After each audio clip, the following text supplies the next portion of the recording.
Hey guys, tonight we're diving into something peculiar. Imagine, if you will, walking through the hot, sun-baked sands of ancient Egypt. You can almost feel the weight of the sun bearing down on you as you approach the Grand Pyramids. The air smells faintly of incense and spices, and the sound of ancient rituals echoes faintly in the distance. Now, take a deep breath. Imagine you're in a temple, watching the start of an ancient mummification process. There's something oddly hypnotic about it, even though, let's be real, you probably wouldn't survive this process if you were involved. So, before you get comfortable, take a moment to like the video and subscribe, but only if you genuinely enjoy what I do here. Also, drop your location and local time in the comments.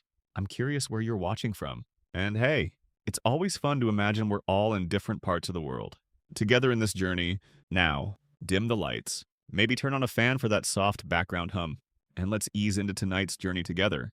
It all begins with a body, but not just any body, a person, long past, and now about to embark on the most sacred process of their life. Or, well, afterlife. You see, ancient Egyptians didn't just view death as the end. No, it was the beginning of something far grander. To them, the afterlife was as real as their current life, and they went to incredible lengths to preserve their loved ones for that journey. This, my friend, was the start of mummification. You can almost imagine the slow, methodical steps unfolding before you as they begin preparing for the journey to eternity. The first step. It all starts with a very important decision. Who gets to undergo this sacred process? It wasn't as simple as just being dead. Oh no. Mummification was reserved for the elites, pharaohs, nobles, and priests. The common folk didn't always get this grand treatment. The higher your status in society, the more elaborate your preservation would be. Historians still argue whether common people ever received mummification, or if their remains were simply hastily buried and forgotten. But for those who were fortunate enough, this was the first step in a truly extraordinary process. Now, imagine for a second, the body laid out, ready for what's to come. It's a deeply spiritual moment, almost a rite of passage for the soul, signaling the body's readiness for its grand afterlife. The mummification process wasn't just a physical task, it was a spiritual ceremony. And like any good ceremony, it had its experts. Enter the embalmers. These weren't just your average folks. These were highly trained professionals, steeped in sacred knowledge. They didn't just preserve bodies, they were creating a vessel for eternity, a connection between the physical world and the realm beyond. And interestingly enough, some of these embalmers were said to be well compensated, living lavishly thanks to their revered work. Imagine being so trusted with the power to guide souls to the afterlife. No pressure. Right, the embalmers worked in teams, and each person had a very specific job. You could almost picture it. One person stands at the ready with their tools. Another handles the sacred oils, while others chant softly to ensure the process goes smoothly. Historians still argue whether the embalming process was a single, long ritual or if it stretched out over several days. Whatever the case, it was detailed and meticulous, an art form in its own right. Now, think about the embalming workshop itself. Picture a stone chamber, with the faint scent of resins and oils filling the air, soft murmurs of incantations surrounding you, and the faint glow of oil lamps flickering. As you settle in, the process begins. First, the body is cleaned. It's not enough to just prepare the body externally. Purification is paramount. The body is treated like a temple, being carefully and thoroughly cleansed to remove any impurities. But it's not just a physical cleansing. They're also purging the spirit of any lingering mortal ties. You can almost hear the ritual chants growing louder as the body is laid out on the embalming table. The air thickens with anticipation. The first step, that sacred washing, is just the beginning. Now, it's time for something a little more invasive. With the body cleansed and purified, it's ready for what comes next. The removal of the internal organs. Yes, the first cut. The embalmers, with their specialized tools, start the process of carefully extracting the organs. And no, this isn't done haphazardly. Each organ has its own importance in the afterlife. Historians still argue whether this practice was as much about protecting the body as it was about preparing the soul for what lies ahead. But there's no denying it. Each step in this process was a means to ensure that nothing, not even the smallest piece of the body, would be unprepared for eternity. Let's focus on the stomach, lungs, liver, and intestines. These were removed first, and most importantly, preserved separately. It wasn't just because they smelled, though. It was because, in the afterlife, they believed these organs would be essential for the person to function. Without them, The soul couldn't live on, so they were carefully removed, cleaned, and placed in special jars called canopic jars, which were intricately designed and often adorned with the heads of gods and goddesses who were meant to protect these organs. The liver went into one jar, the lungs in another, and so on. It's almost as if these organs got their own VIP treatment for their next life. But what about the heart? Now, this is interesting. The heart was left in the body, not because they forgot about it, but because the heart, in Egyptian belief, was the seat of the soul. It was vital. They thought the heart would be weighed by the gods in the afterlife to determine whether the deceased would move on to paradise or face eternal torment. So, that little organ had quite the responsibility resting on its metaphorical shoulders. Talk about pressure. Now, with the major organs removed and properly stowed away, we get to the more grisly part, taking care of the rest of the body. The intestines were carefully pulled out, and with all these organs now out of the picture, the body was ready for the next stage of preservation. Drying. At this stage, the body is like a delicate, sacred canvas, waiting to be preserved for eternity. Now, you might think that once the organs are out, it's just a matter of slapping a bit of spice and calling it a day. But oh no, mummification was far more precise than that. This is where the real magic of ancient Egyptian preservation happens. Drying. To dry the body, the embalmers turn to natron, a naturally occurring salt that has both desiccating and antiseptic properties. This magical substance was used in abundance to dehydrate the body, drawing out all moisture and preventing decay. The body was carefully packed with natron inside and out. Yes, you read that right. They made sure that every crevice, every corner of the body was covered. After all, the ancient Egyptians weren't in the business of having their afterlife guests showing up all, well, mushy. Now, you can imagine the body slowly being enveloped in this salty cocoon, the skin tightening as the moisture was drawn out, and the scent of natron mixed with resins, oils, and the faint aroma of incense. The body was left to dry for around 40 days. 40 days of waiting, as the salt worked its magic. During this time, the embalmers were not idle.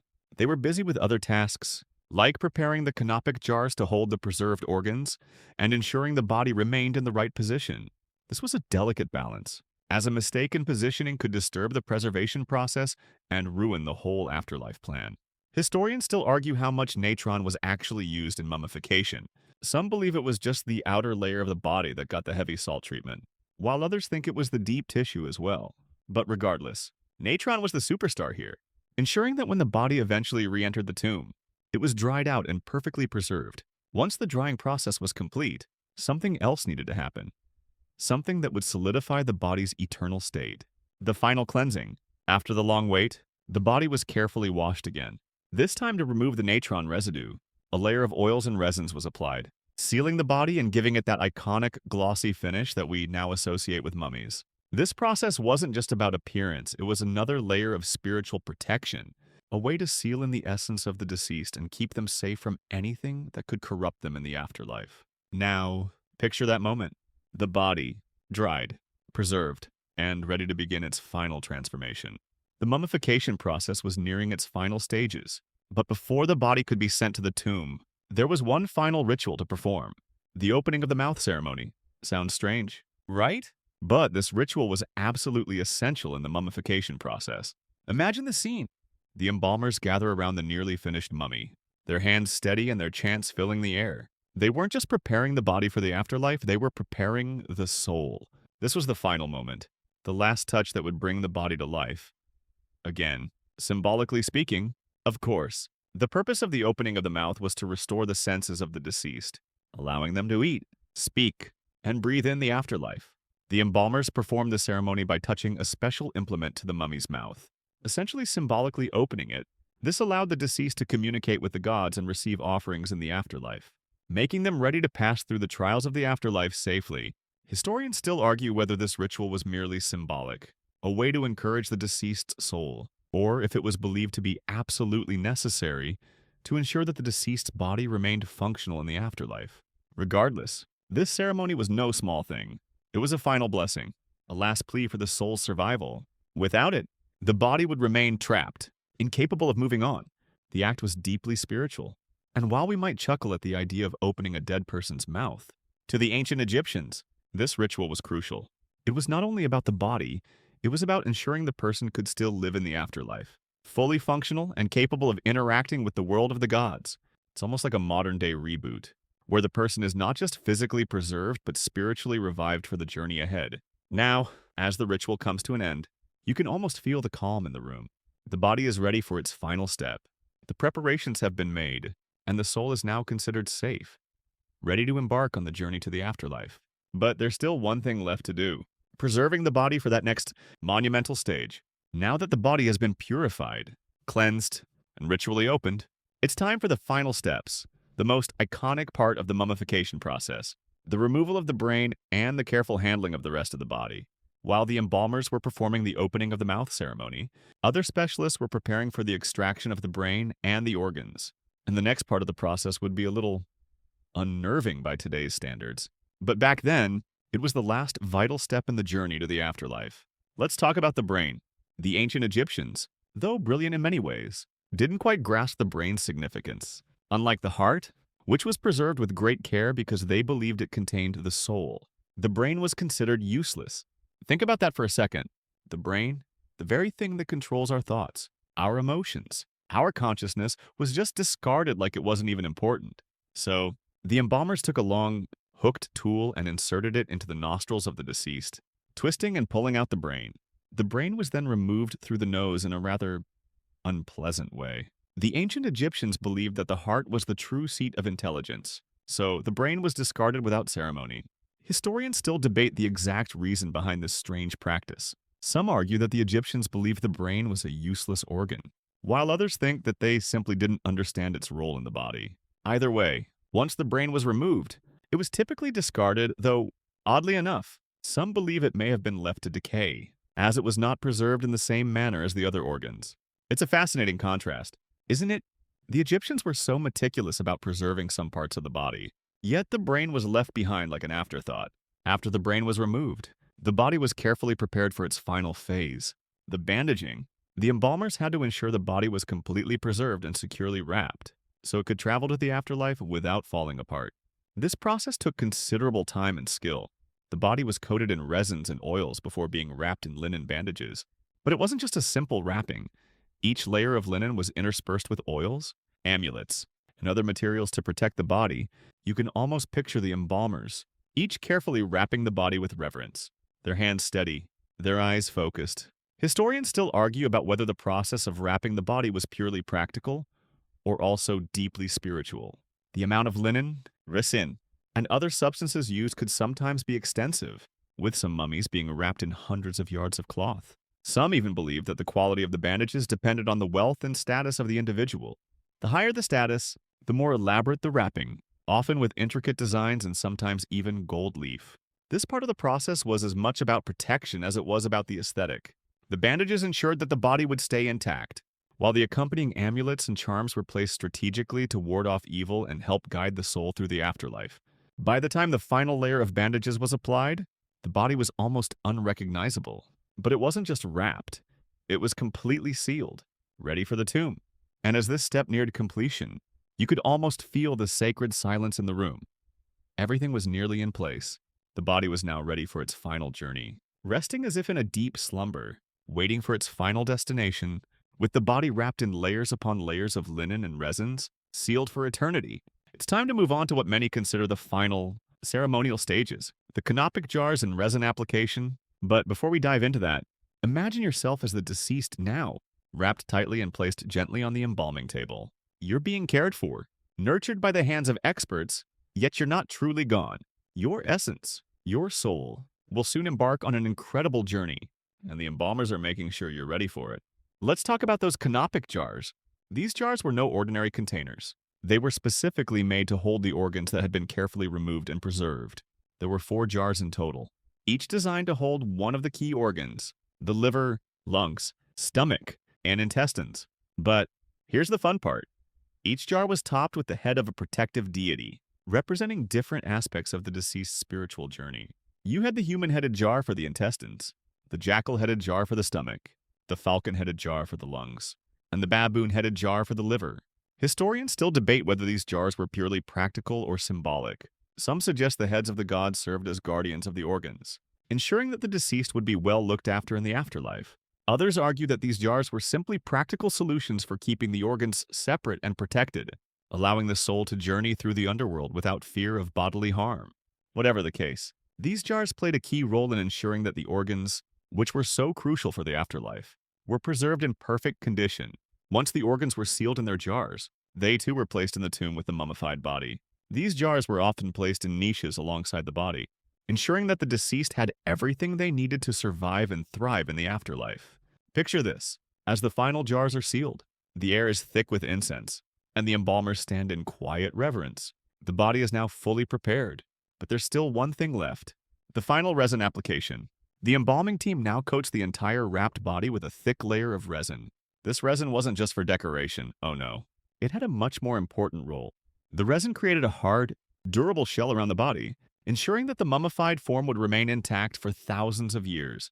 You can almost imagine the smell of this resin, a sweet and rich aroma, filling the room as it's carefully applied to seal the body. Every inch of the body was covered, and every single layer of bandages was coated, ensuring no decay would dare set in. As the resin dried and hardened, the body became almost unrecognizable, transformed from human form into something more eternal, more eternalized. There was no going back. The body was now a mummy, wrapped and sealed, completely prepared for its final resting place. Now that the mummification process is nearing its final stages, the body is fully prepared, sealed, and ready for its journey to the afterlife. But before we get to the tomb, there's a step that may seem a bit mundane, but it's actually crucial: the coffin. You might be thinking, why does a coffin matter after all that careful work? Well, my friend, the coffin was just as important to the ancient Egyptians as the mummification itself. It wasn't just a box to put the body in, it was a home for the soul on its journey. The coffin was carefully crafted, often out of wood. But for the wealthier, it could be made of stone or even precious metals. The coffins were richly decorated, sometimes gilded with gold, with intricate carvings and paintings that depicted the deceased's life, or the gods who would protect them in the afterlife. Think of these coffins as both a resting place and a spiritual vehicle, designed to transport the soul to its final destination.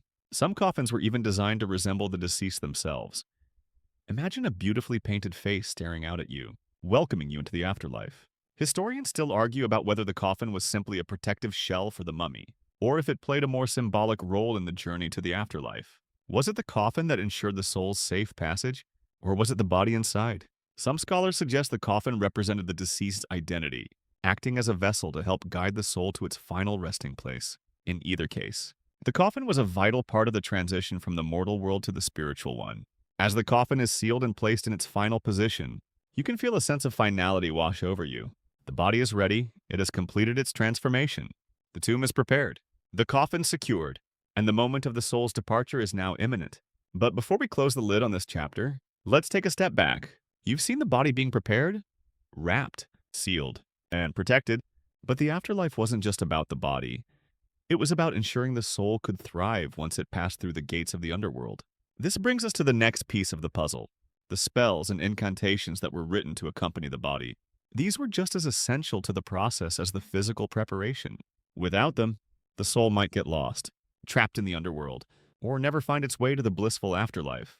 Let's take a look at how these magical words were woven into the mummification process. As the coffin is sealed and placed in the tomb, the embalmers aren't quite done yet.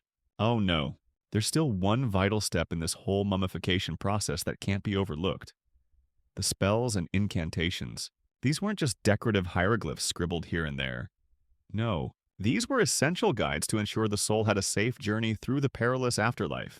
In the quiet of the tomb, as the final preparations are made, the words of these spells, etched into the walls of the burial chamber, are ready to work their magic. These spells were typically inscribed on papyrus or painted on the tomb's walls, and their sole purpose was to guide the deceased soul through the dangerous journey into the afterlife. The ancient Egyptians believed that the soul would have to pass through various trials and obstacles, monsters, gates, and even judgment before it could reach its final resting place in the afterlife. These spells served as both protective charms and navigation guides. Without them, the soul might wander aimlessly or be denied entrance to paradise. Let's talk about the Book of the Dead, one of the most famous collections of these spells. But despite its name, it wasn't a single book. It was more of a collection of spells, each written to deal with specific challenges the soul might face. Some spells protected the body from decay, others were more direct, ensuring the soul would not be devoured by monsters or fall victim to the weighing of the heart ceremony. The weighing of the heart was a pivotal moment. where the deceased's heart was placed on one side of a scale, and the goddess Ma'at would weigh it against a feather of truth. If the heart was lighter than the feather, the soul was considered pure and could enter the afterlife. If not, well, yeah, let's just say things weren't looking too good. Historians still argue about whether the Book of the Dead was something every Egyptian needed, or if it was specifically reserved for royalty and high-status individuals. Some scholars believe that the spells contained within it were so powerful that they had to be commissioned by the wealthiest families, while others argue that the basic spells were available to anyone who could afford them. Either way, these incantations weren't just comforting words. They were critical to ensure that the soul would have all the help it needed to navigate the afterlife. Without these sacred words, the deceased could be lost forever, trapped in the darkness. The embalming team's job didn't end at the body. These spells, these divine words, were the spiritual fuel that would carry the soul on its journey. They were believed to have the power to summon the god's protection, and they acted like a personal GPS, ensuring the soul didn't get lost in the labyrinth of the underworld. Now, with the body securely wrapped, the organs preserved, and the spells protecting the soul, it's time for the final part of the journey. The tomb, the body, now fully prepared, is placed inside its final resting place, ready to be sealed away for eternity. But the tomb itself is a far more complex and elaborate space than you might think. It's not just a hole in the ground or a stone chamber, it's a gateway to eternity, now that the body is sealed, protected, and accompanied by its spells. The next crucial step awaits, the tomb. If you think about it, the tomb isn't just a place to house the mummified body. No, it's much more than that. It's a gateway to eternity, a sacred space where the deceased can continue their journey, surrounded by everything they might need in the afterlife. It's not just a physical structure, but a cosmic doorway that bridges the gap between the world of the living and the world of the gods. Picture the tomb as a small, sacred replica of the home the deceased had in life. It wasn't just about burying a body and calling it a day. No, the tomb was designed to make the transition from the mortal world to the afterlife as seamless as possible. If you were wealthy enough, the tomb would be a lavish affair, with grand chambers filled with precious goods, food offerings, and even furniture to ensure the deceased was comfortable. These tombs were often stocked with everything the deceased might need, including furniture, jewelry, tools, and even servants in the form of statues, ready to assist in the afterlife. Some of these statues, known as shaptis, were meant to act as servants who would work on behalf of the deceased if they were called upon by the gods. Imagine being a statue for thousands of years, waiting for a soul to ask you to sweep the afterlife's dusty halls. That's some long-term job security. Historians still argue about the exact role of the tomb. Was it simply a physical space where the deceased's body was placed? Or was it, in a way, a living, breathing part of the afterlife? Some scholars suggest that the tomb acted as a spiritual sanctuary, where the deceased could feel connected to the living world through offerings and rituals. The tomb, after all, was built to house not only the body but also the spirit, allowing it to remain near its family and loved ones while embarking on its spiritual journey. As you enter the tomb, you might notice the walls, which are often covered in hieroglyphs and scenes from the deceased's life. These weren't just decorations, they were vital for the soul's journey. The walls of the tomb were adorned with spells and prayers, as well as scenes of daily life, designed to remind the deceased of the joys they experienced while alive. This wasn't just about remembering, it was about helping the soul recall its earthly connections and ensuring those connections remained intact in the afterlife. These paintings and inscriptions acted as mental anchors, allowing the deceased soul to navigate the unknown realms with ease. So, as the tomb door is sealed and the body is laid to rest, the soul begins its journey through the various trials of the underworld. The journey may be long, fraught with obstacles, but it is also filled with hope. Because inside the tomb, the body and soul remain protected. The journey to eternity is now underway. With the tomb sealed and the soul now on its way, it's time to reflect on the pharaoh's grand mummification practices. When you think of mummification, it's easy to imagine the most famous examples: the towering tombs and elaborate burial rituals of Egypt's rulers. The process for the elite, especially the pharaohs, was far more elaborate than the common people. Pharaohs were not just the rulers of Egypt in life, they were gods in death, destined for eternal existence among the stars and deities. So, naturally, their mummification had to reflect their divine status. The first major difference between commoners and royalty in mummification was the time and resources involved. While common folk had the basic embalming, simple linen wrapping, and the traditional canopic jars, pharaohs received a treatment that could last weeks, sometimes even months. The process was more luxurious. the materials more extravagant. They would often use gold, precious stones, and exotic resins to ensure that not only their bodies, but also their spirits were fully protected for eternity. In the case of the pharaohs, mummification was more than just a personal journey. It was an act of cosmic significance. Their bodies were wrapped in layers of linen, but underneath, these linens were often layered with golden amulets, gemstones, and intricate sacred texts that were meant to protect the pharaoh in their afterlife. The most elaborate mummies, like those of Tutankhamun and Ramses II, were covered in elaborate gold masks that immortalized their regal features. These were not just ornamental, they were thought to embody the gods themselves, acting as a conduit between the pharaoh's soul and the divine. But it wasn't just the body that was prepared, the tombs of pharaohs were massive, designed to reflect their divine power and ensure their safe passage to the afterlife. Pharaohs would often have their tombs lined with treasure, jewelry, sarcophagi, furniture, and even servants in the form of Shapti statues.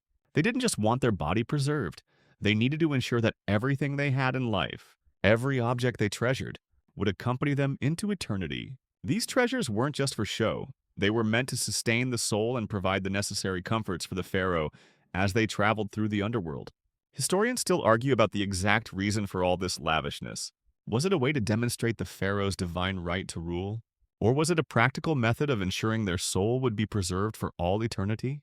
Some scholars argue that these treasures acted as fuel for the soul's journey, while others suggest it was more symbolic, a way of ensuring that the pharaoh's reign never truly ended. Regardless of the reasoning, the mummification of the pharaohs set the stage for some of the most iconic and elaborate tombs in history.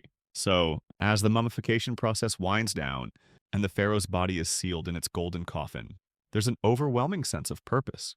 This wasn't just about preserving a body, it was about making sure that the soul of the ruler, the God King, would continue to live on, reigning over Egypt and the afterlife forever. This divine preservation was meant to ensure that the gods would watch over the soul, guide it, and grant it eternal life. But there was still one final, mysterious phase awaiting all mummified bodies, one that would be discovered thousands of years later, the discovery of mummies by modern-day archaeologists. As the centuries passed, the world moved on from ancient Egypt, but the mummies that had been so meticulously prepared for eternity lay undisturbed, waiting to reveal their secrets to future generations. Fast forward to the early 19th century, and the mummies that had been sealed in tombs for millennia were suddenly thrust into the spotlight. Imagine the awe and wonder of the archaeologists, explorers, and treasure hunters who stumbled upon these ancient tombs, uncovering mummies and their treasures after thousands of years of solitude. The discovery of these mummies wasn't just a historical revelation, it was the opening of a new chapter in Egyptology, sparking an intense fascination that continues to this day. One of the most famous examples is the discovery of Tutankhamun's tomb in 1922 by the British archaeologist Howard Carter. Imagine the excitement as Carter and his team carefully pried open the sealed tomb, revealing the golden treasures in the young pharaoh's beautifully preserved body. The tomb had been untouched for over 3 years, and inside it was a treasure trove of artifacts that gave archaeologists an unprecedented look at the life of a pharaoh. But it wasn't just the treasures that fascinated people. It was the mummified remains of the young king himself. As archaeologists carefully unwrapped the mummified remains, they began to uncover clues that revealed details about Tutankhamun's life and death. For example, they found evidence suggesting that the pharaoh had suffered from severe health issues, including a clubbed foot and a weakened immune system. This has led some historians to speculate that Tutankhamun's early death may have been caused by illness rather than assassination. Though debates still rage on about the exact cause, the process of unwrapping the mummies, particularly royal ones like Tutankhamun's, became a spectacle in its own right, capturing the imaginations of people all over the world.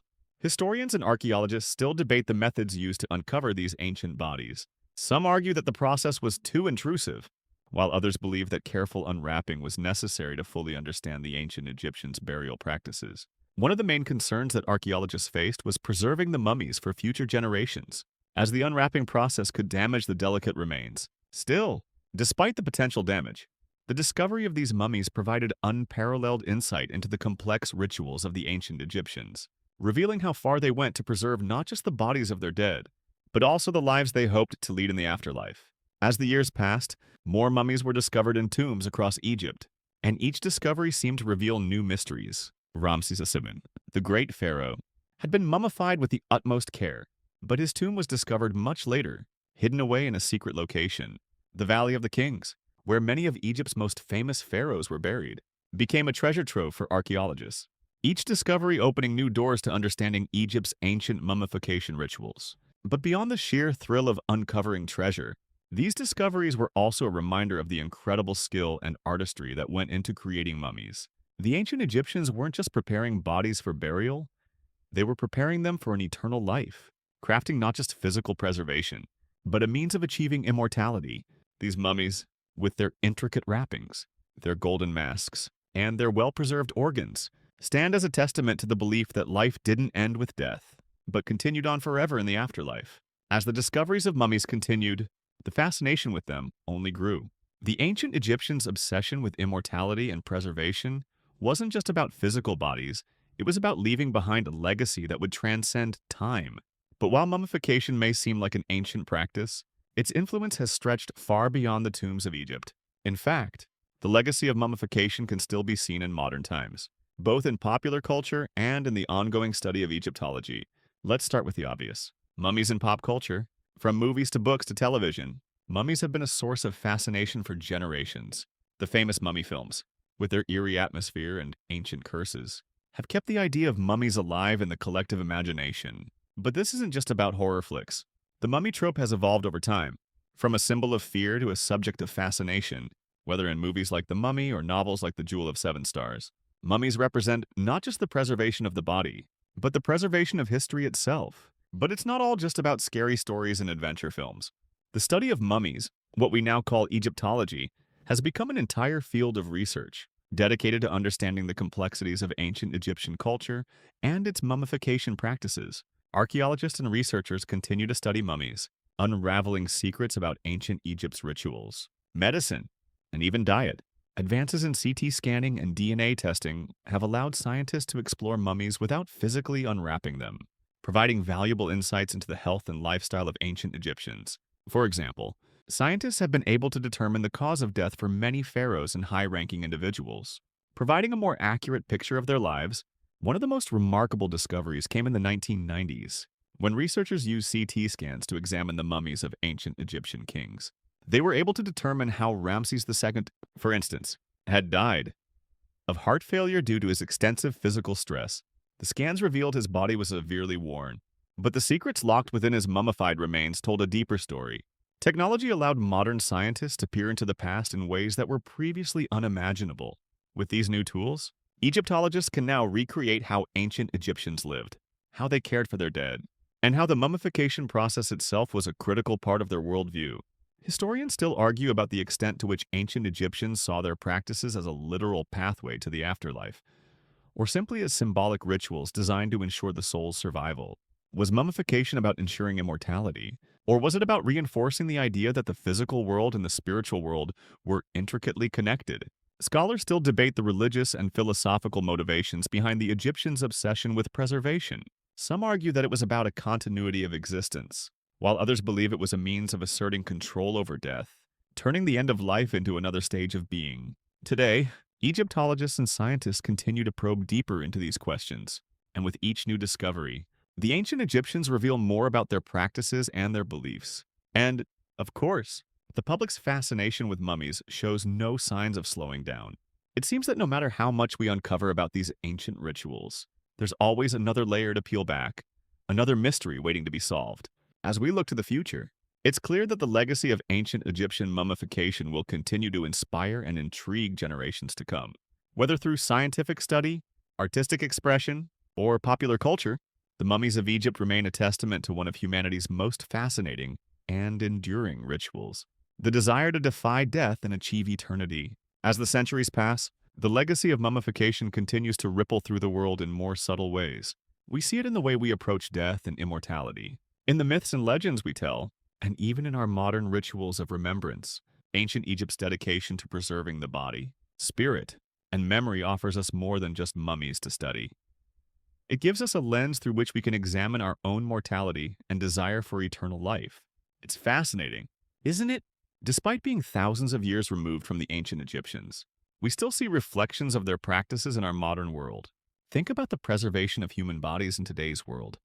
Though we may not be embalming for an afterlife, we are still using modern techniques like cryonics or even the preservation of organs for future use. While we don't wrap our dead in layers of linen and place them in elaborate tombs filled with treasures, the desire to preserve the body in some form is something that has transcended time.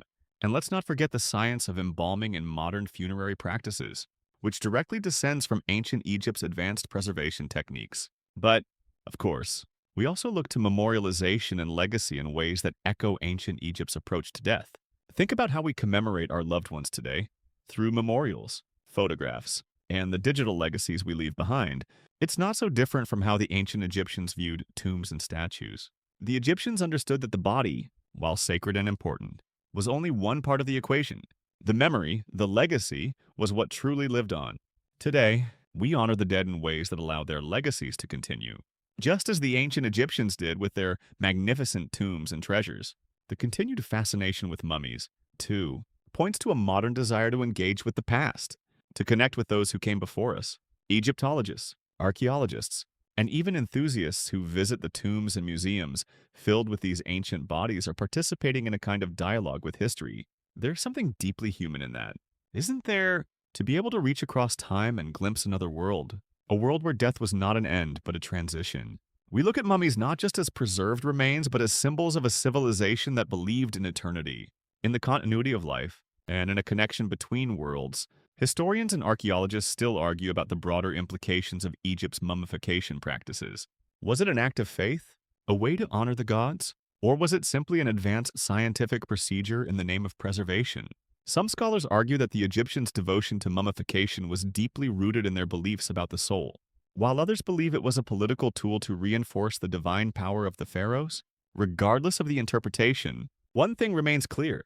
The practice of mummification was about much more than preserving bodies. It was about ensuring a continued presence, both in the afterlife and in the memories of the living. Today, as we examine these ancient mummies and the tombs that house them, we continue to unravel the mystery of why the ancient Egyptians took such care to ensure their loved ones' survival beyond death. But in doing so, we also come to understand our own rituals, our own desires to preserve, memorialize, and make sure that our own stories will continue long after we are gone. And as we say goodbye to the grand process of mummification, and as our journey through this fascinating world comes to a close, remember this: just as the ancient Egyptians believed that the soul needed its body to be preserved for eternity, so too do we hold on to the things, memories, legacies, ideas that allow us to live on long after we are gone.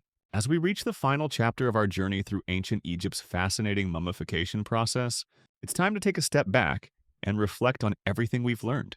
You've journeyed with me through the ancient tombs and ritual chambers, seen the embalming process unfold from the first cut to the final seal. Along the way, we've discovered how the ancient Egyptians viewed death not as an end, but as a continuation of life in the afterlife. The careful preparation of their dead wasn't just about preserving the body, it was about ensuring the soul's immortality. And perhaps, in some quiet corner of your mind, you've also realized something else. While the mummification process of the ancient Egyptians is now a long-lost practice, the legacy of their beliefs about immortality still influences us today. We, too, seek ways to preserve ourselves, to leave something behind that speaks of who we were, what we believed, and what we hoped for after we're gone. We commemorate, memorialize, and archive our lives in ways that would have made the ancient Egyptians nod in recognition. The mummies may have been sealed away for eternity, but the ideas and the desires that drove their mummification still echo through the ages. As the final seal is placed on the tomb and the body is laid to rest, it's important to remember that mummification wasn't just about the body. It was about legacy. And legacy, whether it's through tombs, monuments, or even our digital footprints, is something we all strive to preserve. Maybe, in the end, that's the true legacy of mummification, not the preservation of the body, but the preservation of a story that continues long after the body has turned to dust. As the dust settles and the tombs close, you can almost feel the quiet reverence of the ancient world. The mummies, sealed in their sarcophagi, now rest in peace. The journey of life and death continues, unchanged in its core, and yet always evolving in its rituals.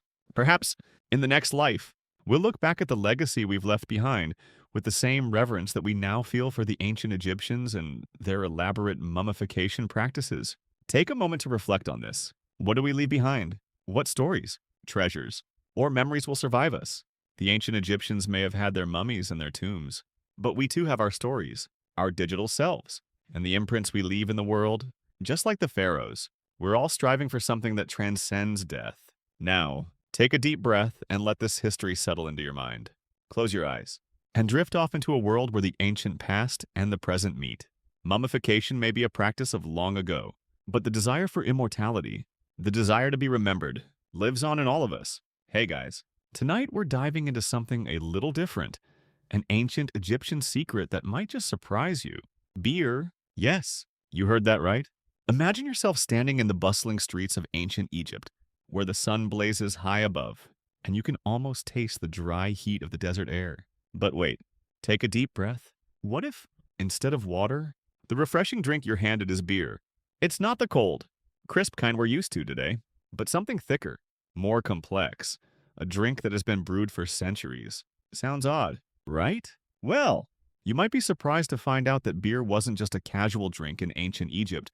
It was a cornerstone of society. It was a meal, a currency, a ritual offering, and even a symbol of immortality. So, before you get comfortable, take a moment to like the video and subscribe, but only if you genuinely enjoy what I do here. Also, let me know where you're watching from and what time it is there. I always love to imagine we're all on this journey together from different corners of the world. Now, dim the lights, maybe turn on a fan for that soft background hum, and let's ease into tonight's journey together. All right, let's start with the basics. Mummification. Pyramids. The gods. They all get a lot of attention when we think of ancient Egypt. But beer, that's something that often gets left behind. Despite not being as famous as the tombs or the pharaohs, beer was an essential part of ancient Egyptian life. Whether you were royalty, a farmer, or a laborer, beer was a common sight in every Egyptian home. It wasn't just a way to cool off after a long day. It was a symbol of immortality. Egyptians believed that death wasn't the end but the beginning of a new journey to the afterlife. Beer, often included in tombs and rituals, was part of that journey. A sacred drink for both the living and the dead. Beer was more than just a beverage for the Egyptians. It was something deeply woven into their culture.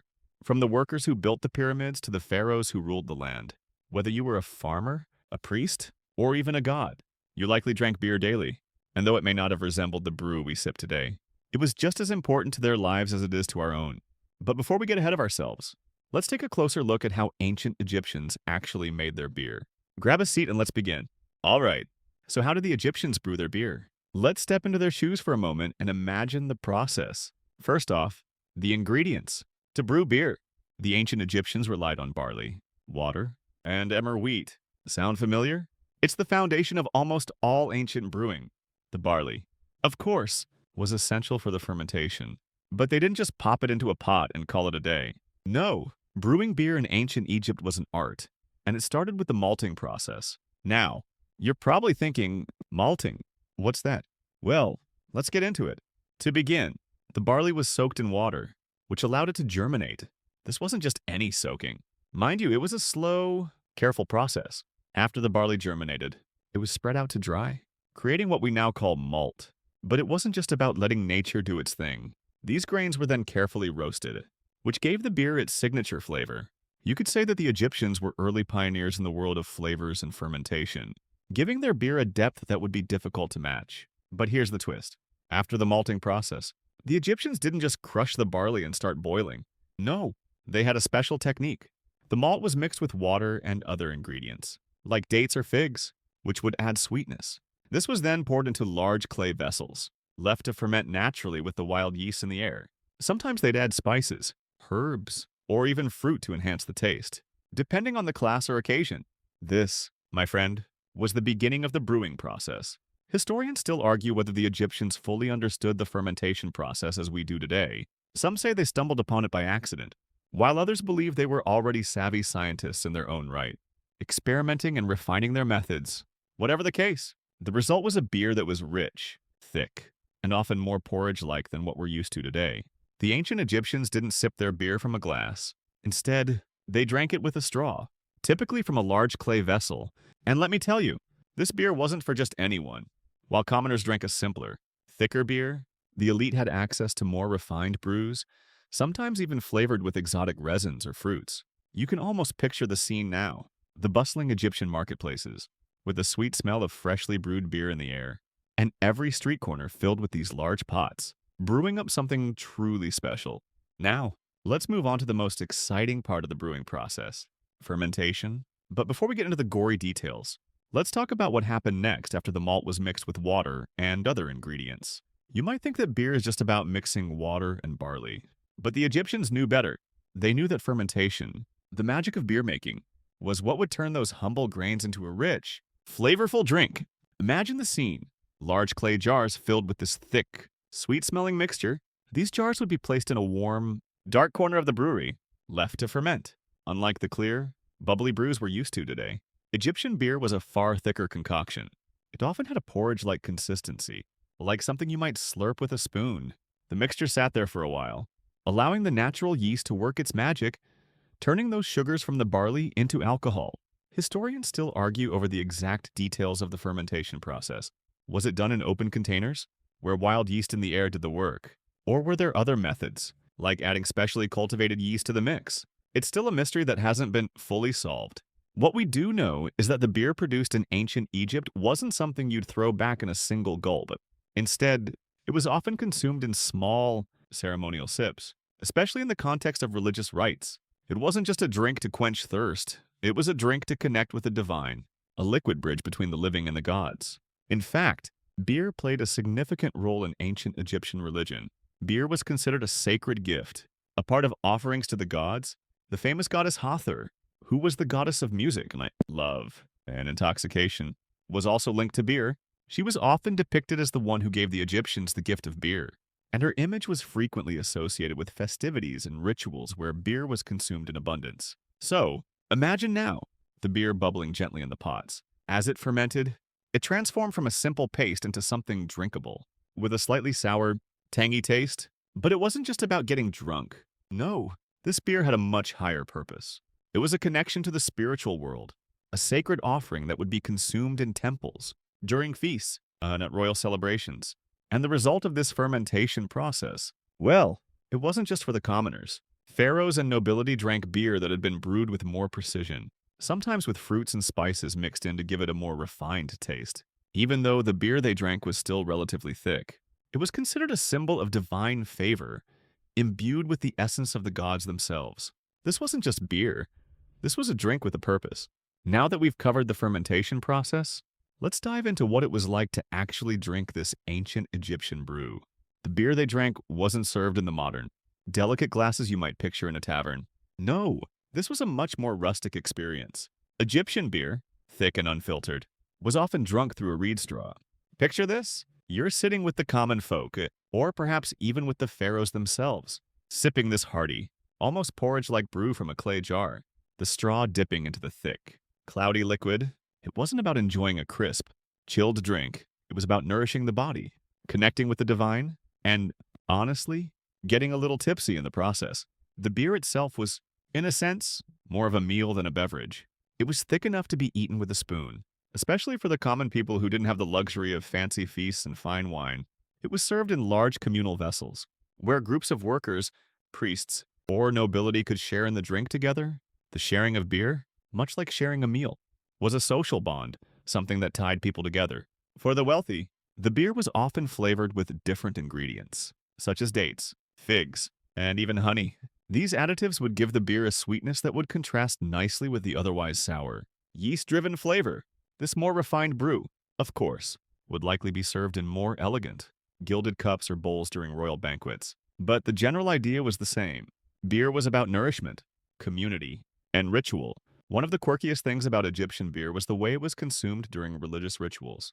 Picture the priests, wearing their ceremonial robes, preparing offerings of beer for the gods. Beer wasn't just for the living, it was also used in ceremonies to appease the deities. The beer offered to the gods would be poured into golden or silver vessels, sometimes mixed with honey and fruit, and it would be presented during feasts or sacrifices. So, while the beer was a drink of the people, it was also one of the most sacred elements of the Egyptian spiritual world. Of course, beer wasn't just for the upper classes. The commoners drank a version that was even thicker, often closer to a porridge than a beverage. This was the daily drink of the workers, from those building the pyramids to the laborers in the fields. For them, it was a staple, perhaps not as refined as the beer of the pharaohs, but it served a crucial purpose, providing sustenance, hydration, and a little energy boost throughout the day. Historians still debate how the ancient Egyptians viewed the consumption of their beer in relation to their afterlife beliefs. Was beer considered a temporary earthly pleasure, or did it have an eternal purpose? Some believe that the beer consumed during rituals was part of a larger process of ensuring that the soul's journey through the afterlife was filled with comfort and divine favor. Whatever the case, beer wasn't just a drink, it was a spiritual experience, a physical and ritualistic necessity that tied the living to the gods. Now that we've explored how beer was consumed, let's take a deeper dive into the symbolism and significance of beer in ancient Egyptian culture. You might be thinking, it's just a drink, right? But for the Egyptians, beer was far more than that. It was woven into the fabric of their society, religion, and even politics. It played a central role in both the daily lives of the people and the grand rituals that took place in temples and tombs. In fact, beer was so significant that it was often included in the burial goods of the deceased. In ancient Egypt, beer wasn't just a drink for the living. It was a key part of the afterlife. When tombs were prepared for the deceased, alongside the canopic jars and gold amulets, beer was often placed in the tomb as an offering to ensure the deceased would have everything they needed in the afterlife. Imagine a tomb filled with offerings of food, jewelry, and, of course, beer. The belief was that the deceased would continue to need sustenance in the afterlife, and beer was considered essential for that journey. Even the gods themselves were believed to enjoy beer. In Egyptian mythology, the goddess Hathor, the goddess of love, music, and intoxication, was closely associated with beer. In fact, she was said to have taught humans how to brew it. Hathor's influence over beer shows just how deeply embedded the drink was in the Egyptian understanding of both life and death. Beer was more than just a daily necessity. It was a sacred connection between the earthly realm and the divine.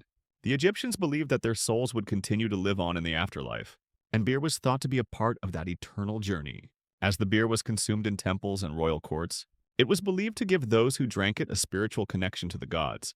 The act of drinking beer wasn't just about getting intoxicated or satisfying thirst. It was a ritual act, a way of communicating with the divine. Priests would often partake in these sacred drinks, offering them in ceremonies to appease the gods and ensure blessings for the living and the dead. The beer, in this sense, became a conduit for communication between humans and deities, creating a shared space where both could interact. Historians still debate the exact religious and cultural significance of beer in ancient Egypt. Was it purely a symbolic gesture, or did the Egyptians truly believe that beer had the power to influence their afterlife? Some scholars suggest that the beer was meant as a literal offering, something that the deceased could consume in their journey through the afterlife. Others argue that it was more of a metaphorical offering, symbolizing the soul's continued nourishment and protection. Regardless of the exact interpretation, one thing is clear. Beer was seen as a divine and powerful substance, capable of bridging the gap between life and death, the physical and the spiritual. But the reach of beer in ancient Egypt didn't stop at religion in the afterlife. It had a place in politics too. Beer was often used as a form of currency and was given to workers as payment for their labor. Imagine being one of the thousands of workers who helped build the Grand Pyramids. After a hard day's work under the blistering sun, you'd be handed a portion of beer, which served not only as a refreshing drink, but also as a form of compensation. This beer, rich in nutrients and strength, was more than just a reward, it was a lifeline. As we've seen, beer was a huge part of daily life, the afterlife, and even the political structure of ancient Egypt. But let's zoom in a bit more on one of the most fascinating aspects of Egyptian beer, its role in the workplace.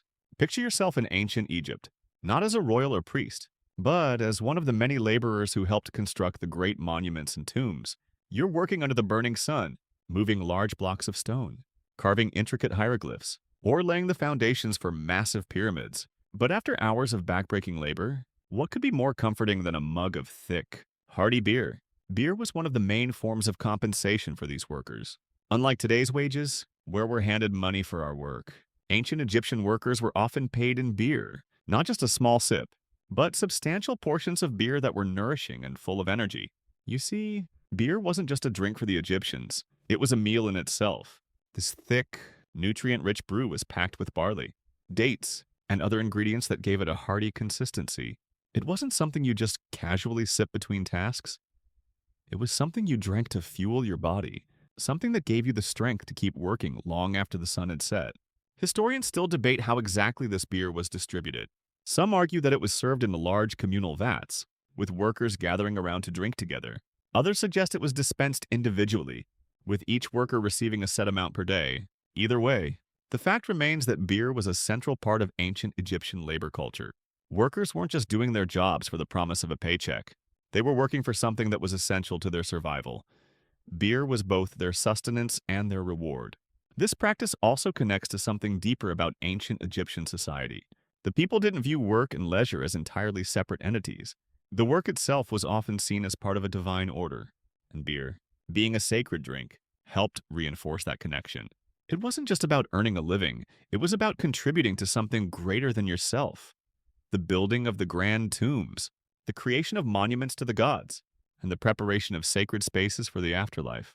Beer made these efforts feel not just like labor, but part of a ritualized, spiritual process.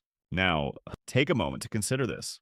The pharaohs and their nobles may have had their luxurious feast with gold cups and fine wines. But in the end, the people who built the pyramids and tombs had something far simpler, yet equally powerful, a drink that tied them to their culture, their religion, and their gods.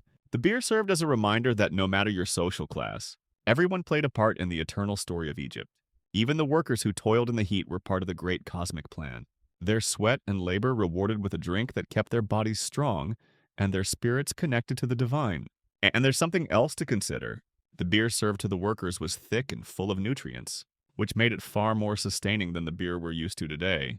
It wasn't just a drink to wash down a meal, it was a meal in itself, giving the workers the energy they needed to perform their labor.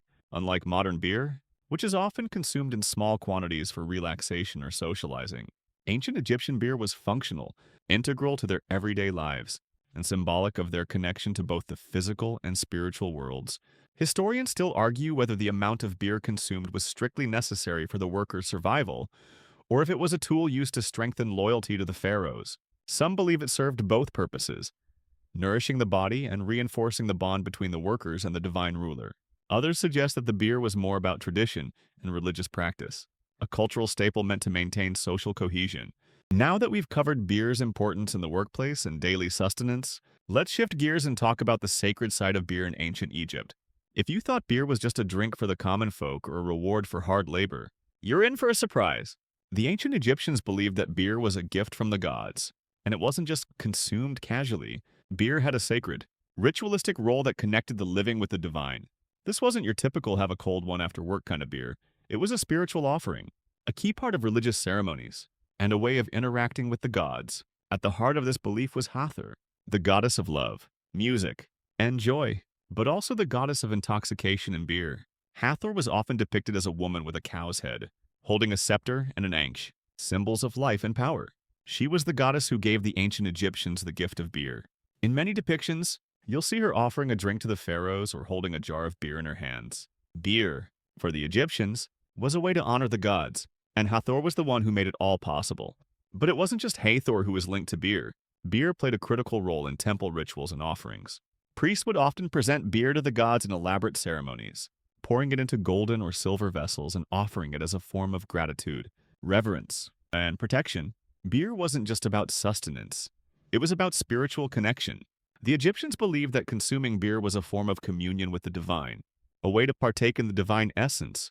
Imagine the scene. You're in a grand temple, incense filling the air, and priests in saffron robes chanting prayers as they pour beer into sacred vessels. The beer, thick and rich with the flavor of barley and fruits, would be presented not just as an offering, but as a gift that symbolized life, protection, and continuity. For the ancient Egyptians, the afterlife wasn't a distant or abstract concept. It was a continuation of life, and beer was one of the things that made that transition smoother. Just as food offerings were placed in tombs to sustain the deceased in the afterlife, beer was also included to ensure that the deceased would have everything they needed. Historians still argue whether the beer offered in temples was consumed by the priests or the gods themselves. Some suggest that the beer was offered to the statues of gods in a symbolic act, while others believe it was shared by those present in the ritual, creating a spiritual bond between the living and the gods. Either way, the ceremonial use of beer in these rituals was an essential part of the ancient Egyptian worldview, reinforcing the idea that beer was not just a drink but a connection to the divine.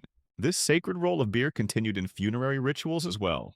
When a pharaoh or nobleman was buried, beer would often be included in their tomb, not just for the journey into the afterlife, but as part of the transition from this world to the next. Offerings of beer, food, and treasures would be placed in the tomb, with the hope that the deceased would have everything needed for a comfortable and protected afterlife.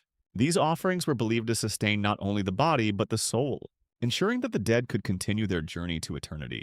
Historians still argue about the religious significance of these offerings.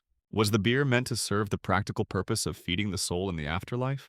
Or was it more about symbolizing the eternal connection between the living and the gods? Regardless of the exact purpose, one thing is certain: beer had a deep, sacred role in the religious and spiritual practices of ancient Egypt. Now, let's step away from the grand rituals and focus a bit on the everyday side of things, particularly the beer enjoyed by the common people. As you might imagine, the beer consumed by workers and farmers wasn't quite the luxurious brew of the pharaohs. Instead, it was a simpler, thicker concoction, often closer to a porridge than the beer we know today. But despite its humble nature, it was still incredibly important to the daily life of ancient Egyptians. Beer, after all, was not just a luxury for the elite. It was an essential part of survival for almost every Egyptian. For the common folk, beer was a staple of their diet. It wasn't just about drinking something to relax or quench thirst. It was a meal in itself. The thick, barley-based brew was often consumed with bread and other staples, providing necessary calories and nutrients. This beer was incredibly filling, almost like a liquid meal. It was served in large communal vessels, and workers would drink it to fuel their labor. Whether they were toiling in the fields, building temples, or preparing for the harvest, beer was a social drink, shared in groups as much as it was a practical necessity for survival. Imagine yourself as a worker in the fields or a laborer building the Grand Pyramids. You've spent hours under the blazing sun, lifting heavy stones, sweating, and toiling away. Now, after a long day's work, you're offered a thick, warm mug of beer poured from a large clay jug. It's not the crisp, refreshing kind you might expect. It's dense and rich, almost like a liquid bread, but it's comforting and sustaining. You take a sip and feel the heaviness of the beer settle into your stomach, giving you the strength to face another day of hard work. It's simple, but it's enough. Beer wasn't just a drink, it was fuel. Interestingly, this beer wasn't just something to help get through the day. It also played a role in socializing. After a day of labor, groups of workers would gather together and share their beer, talking, laughing, and bonding. It wasn't just a meal, it was a ritual of community. Beer became an equalizer among the workers, uniting them in shared effort and drink. Even though beer could be seen as something simple, it played a vital role in the social fabric of ancient Egyptian society. Historians still debate the exact role of beer in these social contexts. Was it purely functional, a drink consumed to keep workers hydrated and nourished? Or was it more symbolic, serving as a ritualistic bonding tool that tied people together in both work and spirit? Some scholars argue that beer, like bread, was an essential part of the communal experience, an offering to both the gods and each other, reinforcing the social bonds that helped sustain ancient Egyptian civilization. Even though the beer consumed by the lower classes may have been less glamorous than that of the pharaohs, it was no less vital. It wasn't just a drink, it was a lifeline, an essential part of their daily lives and their connection to both the physical and spiritual world. It nourished the body and the soul in equal measure. Let's now take a moment to reflect on the more symbolic and cultural role of beer in ancient Egypt. It's not just the workers who enjoyed this sacred drink. Beer was also deeply woven into the fabric of Egyptian life, connecting the everyday to the divine. In fact, beer was so integral to the culture that it appeared not only in rituals and social gatherings, but also in the artwork and religious texts that adorned the walls of tombs and temples. The tombs, in particular, provide fascinating insight into how beer was viewed. These burial sites weren't just places to house the deceased. They were also places where the living ensured that the dead had everything they would need for their journey into the afterlife. And for the Egyptians, that meant including beer. When pharaohs, nobles, or even commoners were buried, their tombs were filled with offerings of food, jewelry, and beer, everything that they might need to continue living in the next world. Imagine the scene. The burial chamber is filled with golden offerings, amulets, and vessels of beer, all carefully placed to accompany the deceased on their journey. The inclusion of beer in the tomb wasn't merely for practical purposes, it was symbolic. The Egyptians believed that the soul needed to remain connected to the physical world even after death, and beer, with its nourishing properties, was seen as a way to keep that connection intact. Beer was also included in the afterlife's rituals, ensuring that the deceased would continue to enjoy the comforts of life. Even in the realm of the gods, this practice of offering beer in tombs reflects the Egyptians' belief in immortality. The body might die, but the soul and its needs would continue to live on. Historians still argue about the exact symbolic meaning behind the inclusion of beer in these burial offerings. Was it purely a practical measure to ensure that the deceased could continue their afterlife journey? Or was it more of a spiritual offering, a way to sustain the soul's eternal connection to life on earth? Some scholars argue that beer served as a symbol of rebirth and continuity, while others see it as a way of honoring the gods and ancestors. Whatever the exact reasoning, one thing is clear. Beer was seen as something sacred, a gift to both the living and the dead. The inclusion of beer in tombs was not just a practice for the pharaohs. For the common people, it was equally important. Archaeologists have found evidence of beer offerings in the tombs of ordinary workers, showing that this practice was widespread across all levels of society. In fact, some of the oldest depictions of mummification include workers holding jars of beer as part of their burial offerings. These representations remind us that beer was not only a drink for the wealthy and powerful, it was a drink for all Egyptians, a sacred part of life and death. It's fascinating to think about how beer, a simple drink by today's standards, was so intertwined with the ancient Egyptian understanding of life, death, and the afterlife. In many ways, beer represented more than just sustenance. It was a symbol of continuity, a drink that transcended the mortal world and connected the living with the gods and ancestors. As we continue reflecting on the cultural and religious importance of beer in ancient Egypt, let's explore how it tied into the broader social rituals and festivals. Beer wasn't just a daily drink. It was integral to the major life events, celebrations, and rituals that helped Egyptians connect to the divine, to each other, and to the afterlife. Festivals were a time for the people to come together, celebrate, and reaffirm their relationship with the gods. And beer was a central part of these events. One of the most significant festivals where beer played a starring role was the Feast of Opet, a grand celebration held in Thebes. This event, which honored the god Amun and his sacred consort Mut, was a massive occasion, with people from all walks of life coming together to offer sacrifices, share food, and, of course, drink beer. The streets would be filled with music, chanting, and the clinking of cups, as beer flowed freely, bringing everyone together in a spirit of shared worship and festivity. Just imagine the scene. A lively crowd, with priests and nobles in fine robes, the air filled with incense and the rich smell of brewing beer. It's a moment of sacred joy, and beer is at the heart of it all. In addition to the festivals, beer also had a key role in the daily rituals of the temples.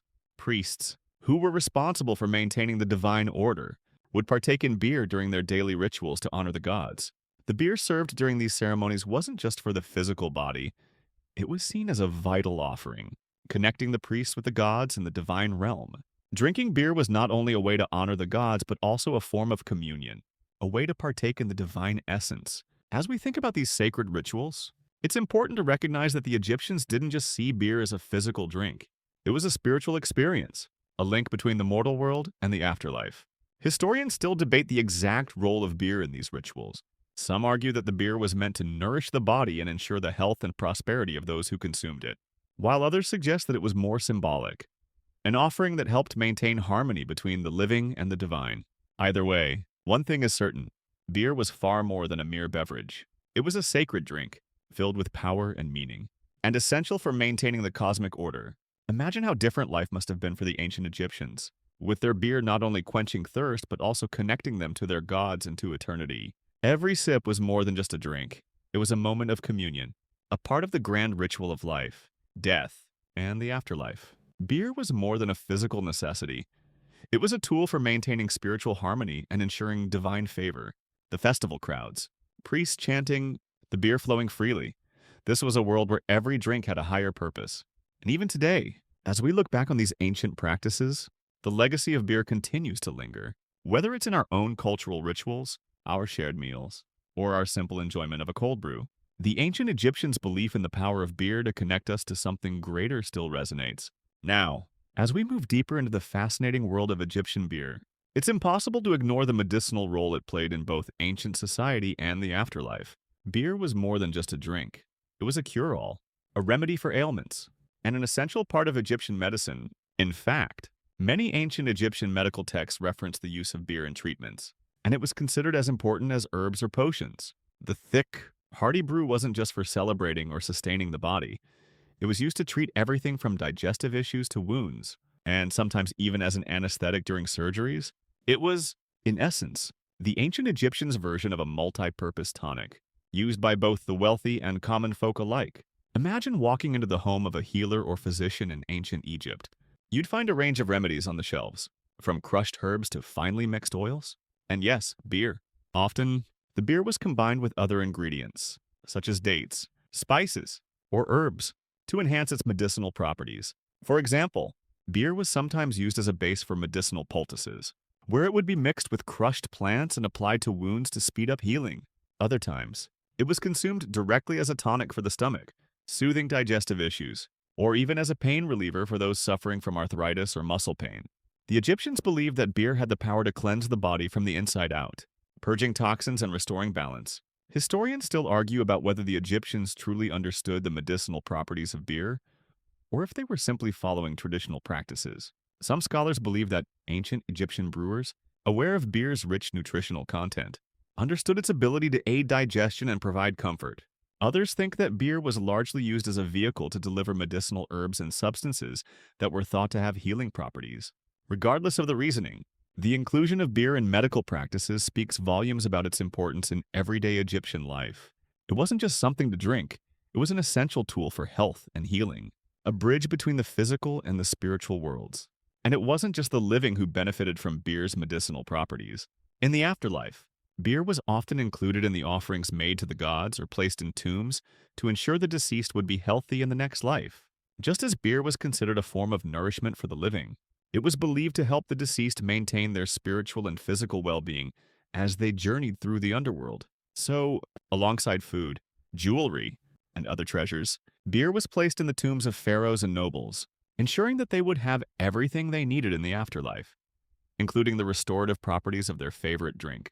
Historians still debate how much of this belief was rooted in actual knowledge of beer's properties versus the Egyptians' religious and symbolic views of the afterlife.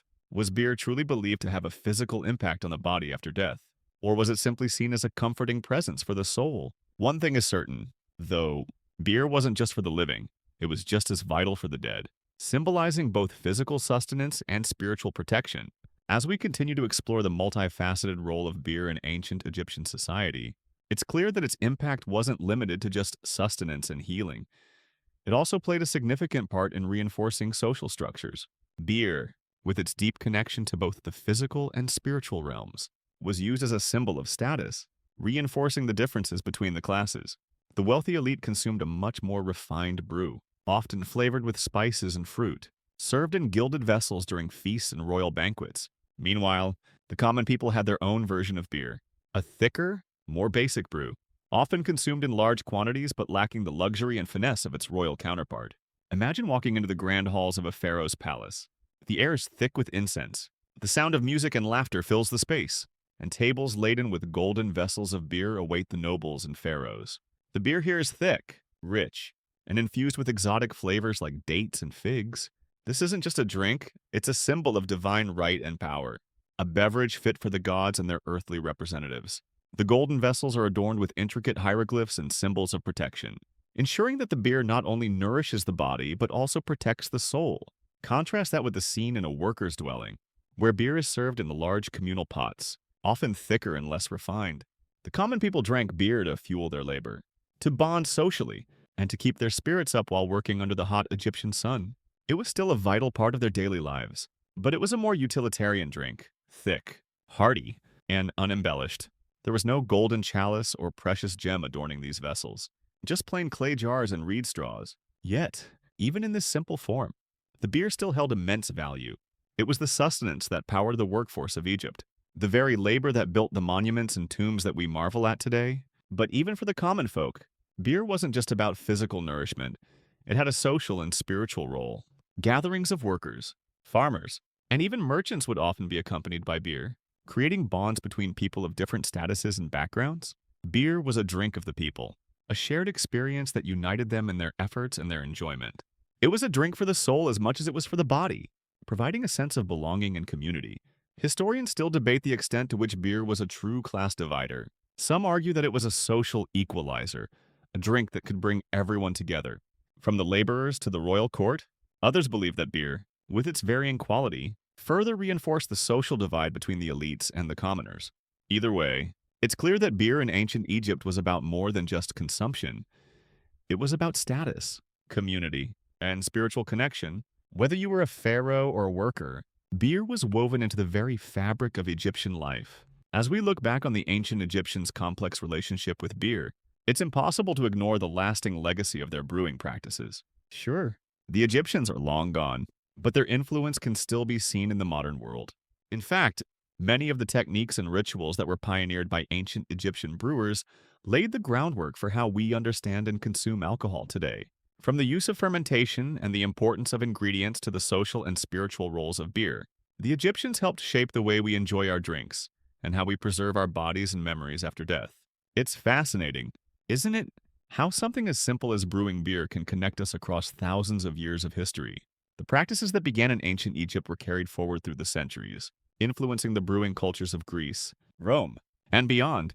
In many ways, the ancient Egyptians were the original beer enthusiasts, experimenting with flavors and fermentation long before modern brewing techniques emerged. Take, for example, the way the ancient Egyptians used wild yeast for fermentation.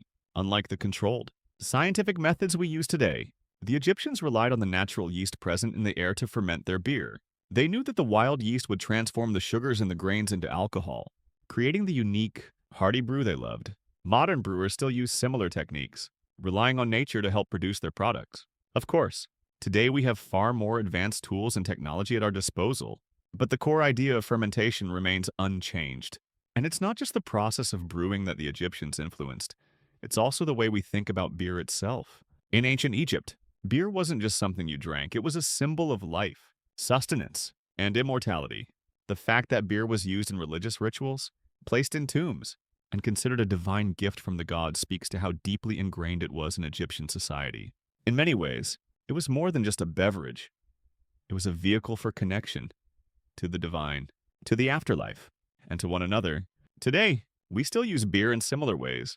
Think about how beer plays a role in modern rituals, whether it's a celebratory toast at a wedding, a cold drink shared with friends, or even the modern-day beer festivals where people gather to honor the brewing traditions of their ancestors. We may not be offering beer to the gods, but we still use it to mark significant moments in our lives, to bond with others, and to connect with the traditions of the past. In that way, beer continues to serve as a bridge, just as it did in ancient Egypt, linking the physical world with something greater. Historians still argue about the role of beer in modern culture. 2. Some claim that beer is more than just a drink. It's a cultural artifact, a symbol of social life, history, and tradition. Others argue that it's simply a product for consumption, a business driven by modern economics. But no matter which side of the debate you fall on, one thing is clear: beer is more than just a drink. It's a part of who we are, connecting us to the past and helping us create new memories. As we look at the ongoing fascination with mummification and ancient Egypt's brewing practices, it's clear that these ancient traditions still influence the modern world in surprising ways. While we no longer wrap our dead in layers of linen or place their bodies in elaborate tombs filled with treasures and beer, the desire to preserve, memorialize, and connect with our past lives on. Just think about the role of mummification and beer in shaping modern ideas of immortality, both through our physical preservation and in how we choose to be remembered. Modern practices of body preservation, like cryonics, can trace their roots back to ancient Egyptian methods. While cryonics is a far cry from the methods the Egyptians used, the concept is strikingly similar. It's all about suspending the body in time, in the hopes that one day it will be revived or preserved long enough to live again.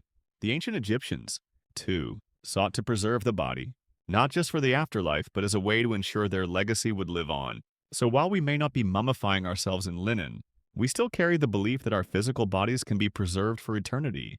But it isn't just in the realm of science that we see the ancient Egyptians' influence. We see it in the way we memorialize our loved ones. 2. Today, we place flowers on graves, leave behind photographs, and inscribe our names on monuments.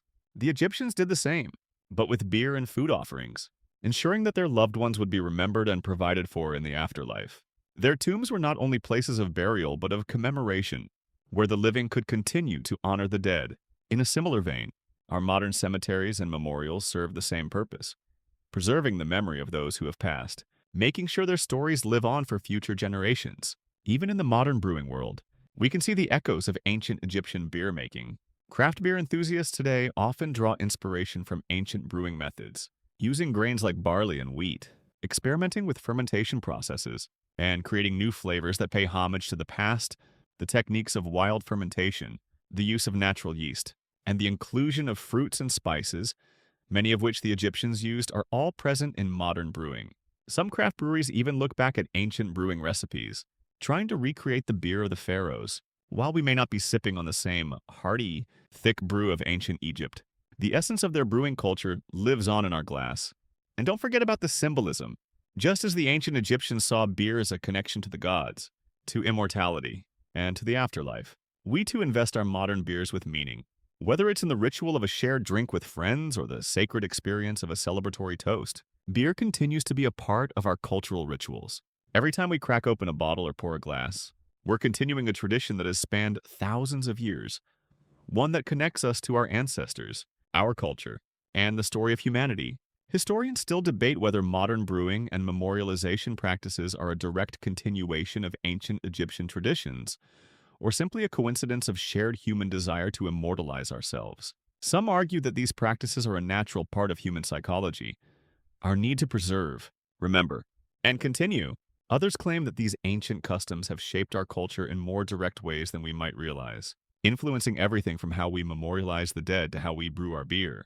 As we near the end of our journey through the legacy of ancient Egyptian beer and mummification, it's time to reflect on the profound impact these ancient practices continue to have on our world. Thousands of years have passed since the first brew was made, since the first mummies were carefully prepared for the afterlife. And yet, the fundamental human desires behind these practices have not changed. We still seek immortality. We still want to be remembered. And we still find solace in the idea that we can leave something behind that transcends death, whether through mummified remains, sacred rituals, or the simple act of drinking beer. The ancient Egyptians understood that life does not simply end with death. It transforms, it evolves, and it continues to shape the world long after the body is gone. In the end, the mummification process was about more than just preserving the physical body. It was about ensuring that the essence, the soul, would continue its journey through eternity. It was about leaving behind a legacy, one that would be remembered and revered for millennia. And in a sense, the Egyptians succeeded. Their mummies, their tombs, their treasures, these all survive as symbols of their culture, their beliefs, and their dedication to immortality. They may have passed, but their memory is still very much alive, woven into the fabric of our modern world. The practice of mummification, with all its complexities and rituals, provides us with a unique window into the ancient Egyptian worldview. Through the mummies and the tombs, we learn not only about their religious beliefs, but also about their social structures, their daily lives, and even their beer. Yes, beer, something as simple as a drink, holds within it the stories of the past, a drink that united the living and the dead, the divine and the mortal. Whether it was consumed in grand feasts, offered to the gods, or given as a reward for hard labor, beer was as much a part of Egyptian life as it was a symbol of their quest for eternal life. And while we no longer follow the exact practices of the ancient Egyptians, the legacy of their rituals and beliefs endures. We still preserve our bodies in various ways, whether through cryonics, embalming, or simply the act of remembering the deceased. We still gather together over drinks. We still seek to leave behind a lasting legacy. And we still, in many ways, continue the ancient quest for immortality. It's clear that while the methods may have changed, the human desire to defy death and to live on in some form is as strong as ever. As we close our eyes tonight, let's reflect on this. The ancient Egyptians believed that beer, like the body, had the power to transcend time and space.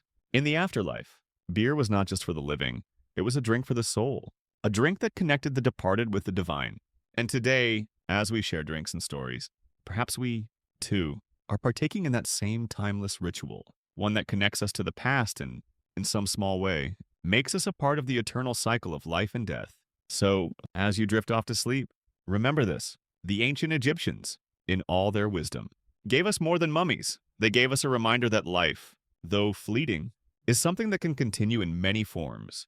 And who knows, maybe one day, long after we're gone, someone will look back on our digital footprints, our memorials, our stories, and our legacies with the same reverence that we now hold for the ancient Egyptians. We are all part of this grand, endless cycle of life, death, and remembrance. Hey guys, tonight we're diving into something you might not have expected. The ancient Egyptian bed. Yes, that's right. You're probably picturing the grand tombs, the glorious pyramids, and the mummification process But have you ever wondered what the Egyptians considered the key to a good night's sleep? Well, in ancient Egypt, sleep was more than just rest. It was a cultural and spiritual necessity. The Egyptians perfected the art of the bed, and let's just say, it wasn't your average mattress. No, these beds were thoughtfully designed, carefully crafted, and deeply symbolic. In fact, the way they made their beds was just as groundbreaking as their architectural feats and engineering wonders. Now, before you get comfortable, no pun intended, take a moment to like the video and subscribe, but only if you genuinely enjoy what I do here. Also, drop a comment letting me know where you're watching from and what time it is. I always love imagining us all on this journey together. From different corners of the world. Now, dim the lights. Maybe turn on a fan for that soft background hum. And let's ease into tonight's journey together. Let's take a step back to ancient Egypt. Imagine standing in a bustling city like Thebes, feeling the hot Egyptian sun on your back as you walk by homes and royal palaces. The streets are filled with the scent of incense and spices, and you can hear the murmur of daily life. But somewhere in the midst of this, there's a room, quiet and cool, where the night's rest awaits. This is where the magic happens, the bed. Not just any bed, though. The Egyptian bed was a carefully designed piece of craftsmanship, an important tool for rest and regeneration. Now, imagine lying down on one of these beds. You probably think it would be something simple, maybe just a mat on the floor. But no, these beds were more than that. They were status symbols, works of art, and spiritual tools. The Egyptian bed was a perfect blend of comfort and function. To understand it, we have to explore the materials, the design, and the cultural significance. From the materials used to craft these beds to their role in Egyptian society, let's unravel the secret of how the ancient Egyptians figured out the perfect bed. So, what made an Egyptian bed truly special? Let's dive into the distinction between beds for the common folk and the elite. Now, you probably imagine the pharaohs having some luxurious, over-the-top bed with golden sheets and gilded everything. Well, you're not far off. But the truth is, even the common Egyptians were getting some pretty impressive bedding for their time. Beds in ancient Egypt weren't just about comfort, they were a reflection of one's social standing. For royalty, beds were a symbol of their divine right to rule and were crafted from precious materials. Think about this. We're talking wooden frames inlaid with ivory, adorned with gold leaf, and topped with colorful linens. The higher your status, the more extravagant your bed. And it wasn't just for sleeping, it was a place to rest, sure, but it also represented power, protection, and a bridge to the afterlife. The lower classes, on the other hand, didn't have access to such luxuries. Their beds were simpler, but still functional. Most common people slept on mats or low wooden frames, with soft cushions and linens providing comfort. The basic design remained quite similar, just not as adorned as the royal beds. But here's the kicker. Even the common beds had a sense of practicality and style. You see, the Egyptians didn't believe in unnecessary excess. Everything had a purpose, and the purpose of the bed, whether it was a low mat or an elegant royal frame, was to provide rest and prepare the body for the next day's tasks. Historians still argue about the exact distinction between the beds of the elite and the commoners. But one thing is clear, whether you were royalty or a laborer, your bed served a deeper function. It wasn't just a place to rest, it was also a space where the soul was rejuvenated, where dreams could be had, and where the day's spiritual rituals were completed. Beds were often seen as tools of regeneration, not just for the body, but for the soul. Whether you were a noble lounging on a splendid gold-inlaid frame or a commoner resting on a straw mat, you were always preparing for something more, the afterlife. So, as we sit here thinking about these ancient beds, consider this. While the luxury of the royal beds was magnificent, the everyday beds were just as vital, as they were the vessels that held the people who would build the pyramids, create the art, and carry forward the legacy of Egypt. It was a time when rest, rituals, and the hope for eternal life were all woven into the same piece of fabric. Now that we've explored the differences in bed designs, let's take a closer look at the materials the Egyptians used to create these masterpieces of comfort. Imagine the soft, cool touch of linen, the sturdy framework of wood, and the subtle shine of ivory and gold, all carefully chosen to craft the perfect resting space. But before we get too deep into the details, let's set the scene. You're standing in a bustling artisan's workshop, surrounded by craftsmen shaping the finest woods and molding them into beautiful bed frames. The workshop is dim, with sunlight filtering through small windows, casting soft light onto piles of carefully chosen wood, acacia, sycamore, and palm. You can hear the rhythmic tapping of chisels and the soft rustle of linen being woven into intricate patterns. The scent of wood and fresh linen fills the air, and the craftsmen are working tirelessly, creating not just furniture but a sacred object. For the common folk, the materials were simpler. Beds were often made from palm or acacia wood, which was more accessible. The wood was carefully carved into sturdy, low frames, often with a slanted headrest for added comfort. These beds were functional, but they weren't without style. The craftsmen, though working with more modest materials, still paid attention to the details, ensuring that the bed not only supported the body but also held cultural significance. Cushions stuffed with soft materials like reeds or feathers provided comfort, while linen sheets and blankets completed the setup. Now, imagine the grand beds of the pharaohs. These beds were true works of art, often made from the finest wood, inlaid with ivory, ebony, and decorated with golden accents. Picture a royal bed frame, so tall and grand that it almost seems to reach the heavens. The linens were often dyed in rich colors, saffron, indigo, and crimson, giving the bed an opulent look. Intricate carvings of gods, goddesses, and hieroglyphs adorned the bedposts and headboards, imbuing the bed with both beauty and divine protection. It wasn't just a piece of furniture, it was a throne of sorts, where the pharaoh would rest, recharge, and prepare for their daily duties, or, if you were fortunate enough to be the king, contemplate your divine rule. Historians still debate the exact symbolism behind the materials used for these royal beds. Some argue that the choice of wood and inlays had spiritual significance, tying the bed to the gods in the afterlife. Others believe it was simply a reflection of wealth and power. Whatever the case may be, the materials chosen for Egyptian beds weren't just practical, they were symbolic. And in the case of the pharaohs, they represented their eternal connection to both the living world and the gods. Now that we've discussed the materials and craftsmanship behind these iconic beds, let's focus on the design itself, specifically the unique features that set Egyptian beds apart from what we might expect. Picture a bed in ancient Egypt. Its frame raised slightly off the ground, sturdy yet elegant.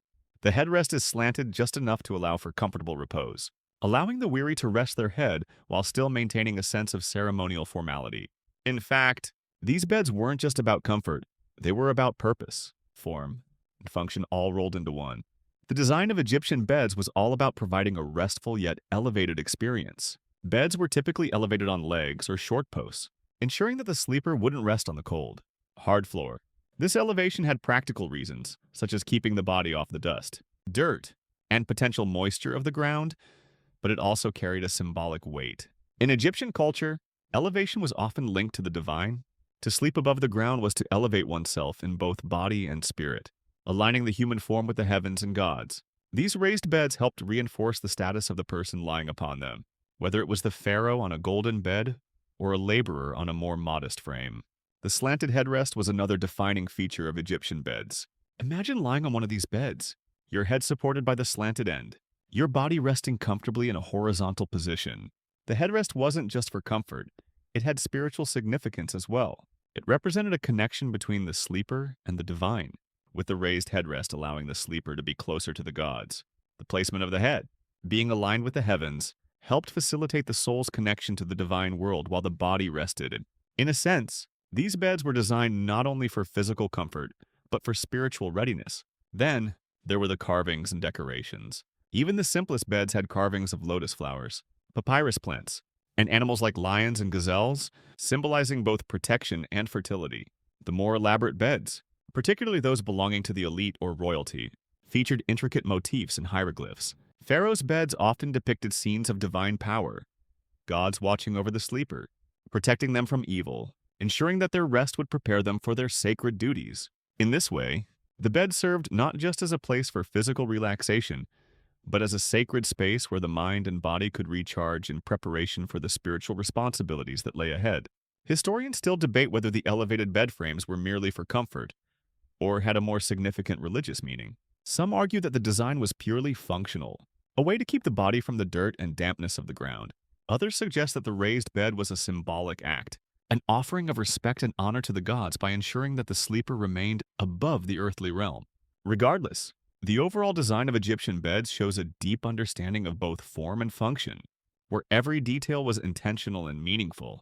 As we continue exploring the design of Egyptian beds, it's impossible not to consider their role in religious rituals and their symbolic importance. These weren't just pieces of furniture, they were sacred objects, crafted with intention and care to connect the physical realm with the divine. The act of lying down on an Egyptian bed was more than simply resting, it was a moment of transition, a pause between the waking world and the world of dreams, gods, and spirits. Imagine the scene now. You're in a temple, surrounded by priests draped in linen, chanting softly as the evening air cools. In the center of the room, a bed stands elevated and adorned with intricate carvings of gods and sacred symbols. The bed, while perfectly designed for physical rest, also serves as a bridge to the spiritual world. In temples, the pharaohs and priests would often use these beds as part of their nightly rituals, invoking the protection of the gods before sleep. The headrest wasn't just a convenience, it was a spiritual tool, aligning the body and spirit with the divine order. The act of lying on such a bed, then, was not simply a private moment but a ritual, a gesture of reverence for the gods. In the homes of the elite, beds were often placed in a prominent position within the room, sometimes near altars or in close proximity to sacred statues. These beds were more than just places to sleep. They were sacred spaces designed to facilitate spiritual connection. The wealthy, including priests and high-ranking officials, understood the power of their beds as more than just furniture. They were tools of divine alignment, ensuring that they remained in harmony with the gods. Even in the tombs, the role of the bed didn't fade. Beds were placed alongside the deceased, often adorned with similar intricate carvings or paintings. These beds, while no longer in use, still served their purpose. They were intended to provide the deceased with comfort on their journey into the afterlife, ensuring that the soul would have a familiar resting place in the next world. Just as it had in life, the bed was a vital part of the burial goods, alongside items such as food, jewelry, and even the canopic jars. The thought was that these beds would be used by the soul as it continued its journey, symbolizing that the need for rest and comfort persisted, even in the afterlife. Historians still argue over whether these rituals surrounding the bed were solely for the afterlife, or if they were just as important in the daily lives of the Egyptians. Some suggest that these rituals were merely a form of symbolic preparation for the soul's journey, while others believe that the act of resting on these sacred beds ensured the pharaohs and priests would remain spiritually protected throughout their lives. Regardless of the debate, what remains clear is the powerful role these beds played in Egyptian life and death. They were more than a simple luxury. They were a key component of spiritual and physical well-being. Let's now turn our attention to one of the most intriguing aspects of ancient Egyptian beds, their role in the afterlife. While we've seen how the bed was a place for rest, renewal, and ritual in the waking world, the real magic of these beds comes into focus when we look at their function for the dead. Picture this. You've walked into a tomb, its walls adorned with vibrant frescoes depicting scenes from the deceased's life. Among the burial goods, there's a bed carefully placed beside the body. It's not just any bed, it's a sacred object, carefully designed to accompany the soul on its journey through the afterlife. The ancient Egyptians believed that life didn't end with death. Rather, it was a continuation, with the afterlife being just another phase of existence. The bed, therefore, wasn't just for the living, it was an essential item for the deceased, offering them comfort as they transitioned into eternity. As the body lay in the tomb, the bed was a vital part of the offerings placed alongside it, symbolizing that the soul would have a familiar place to rest in the afterlife, just as it had in life. In many tombs, beds were placed beside the deceased in the hope that they would provide rest and peace as the soul made its journey through the underworld. These beds, like the ones used by the living, were designed with the utmost care. They were often placed in close proximity to the body and adorned with intricate carvings or paintings. Some even included small statues or representations of servants to attend to the deceased, ensuring that they had everything they needed for the journey ahead. Imagine a bed with a delicate headrest, symbolizing the divine protection of the gods, surrounded by gold amulets and offerings of food and drink. The act of placing a bed in the tomb wasn't merely for comfort, it was a sacred gesture, ensuring that the soul was equipped for the trials it would face in the afterlife. Historians and Egyptologists still debate the exact purpose of these beds and tombs. Were they meant for the deceased to rest in peace, or were they symbolic, representing the continuity of life after death? Some suggest that the bed was purely a symbolic object, a reminder of the physical world left behind. Others believe it was an active part of the spiritual journey, offering rest to the soul as it transitioned through the stages of the afterlife. Regardless of the interpretation, these beds clearly held great significance, both as practical tools for rest and as powerful symbols of eternal life. As we continue our exploration of Egyptian beds, let's dive into the more practical side of things. How the beds were used by the common people. While royal and elite Egyptians had access to elaborate, gold-inlaid beds, the everyday workers and farmers also had their own style of resting. These beds were far simpler in design, but still held a sense of purpose and dignity.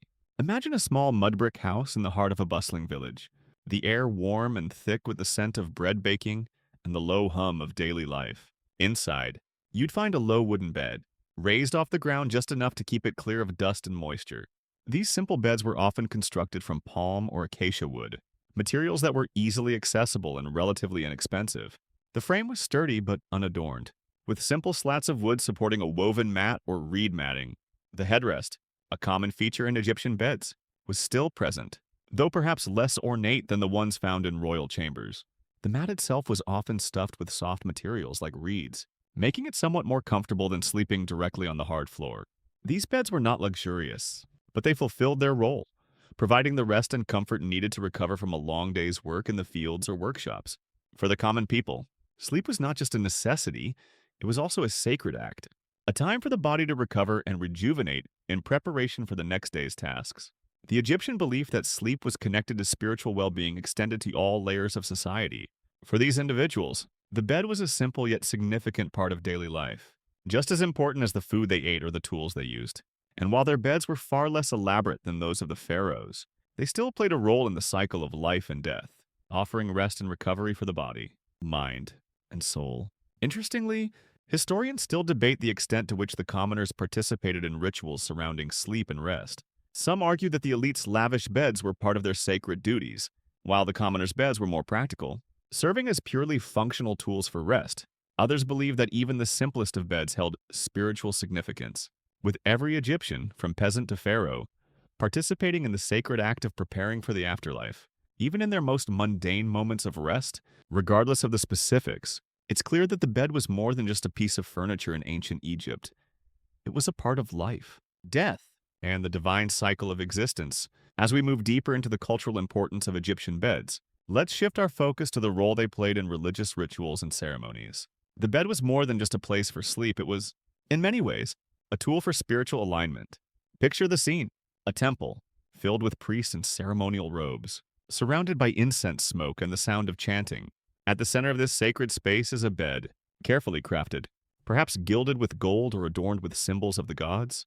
The bed isn't just for rest, it's a focal point for rituals, where divine energies are believed to converge. In these ceremonial contexts, the bed served as a sacred space where the pharaoh or high priest could rest, but it also became a symbol of divine connection. Sleep was not merely for physical restoration, it was a spiritual act. The bed was often seen as a vessel that allowed the individual to transcend earthly concerns and reach closer to the divine. Some rituals, particularly those performed by the priests, involved lying down on sacred beds to receive visions or divine messages from the gods. This practice linked the act of sleeping with spiritual communion, where the bed was viewed as a conduit for divine wisdom and protection. One of the most notable aspects of these ceremonial beds was their decoration. They were often lavishly adorned with intricate carvings, hieroglyphs, and symbols of the gods. These designs weren't just for aesthetic purposes.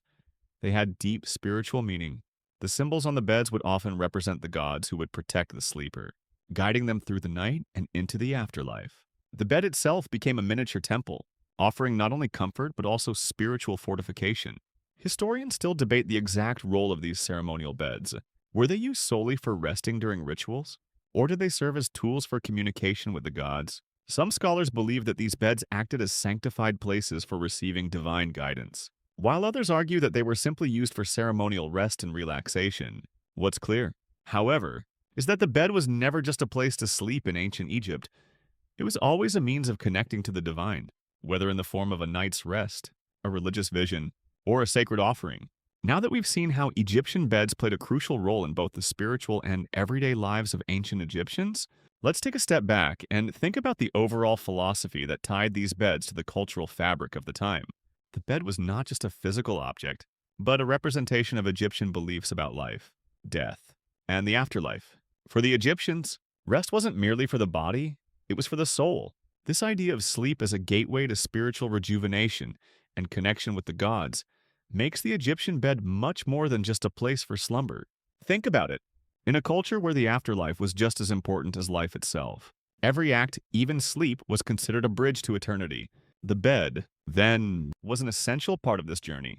The resting body was a vessel for the soul, and as the soul traveled through the underworld and into the afterlife, It would need both physical and spiritual sustenance. The bed, designed with the utmost care, was believed to help the soul maintain its connection to the divine while resting.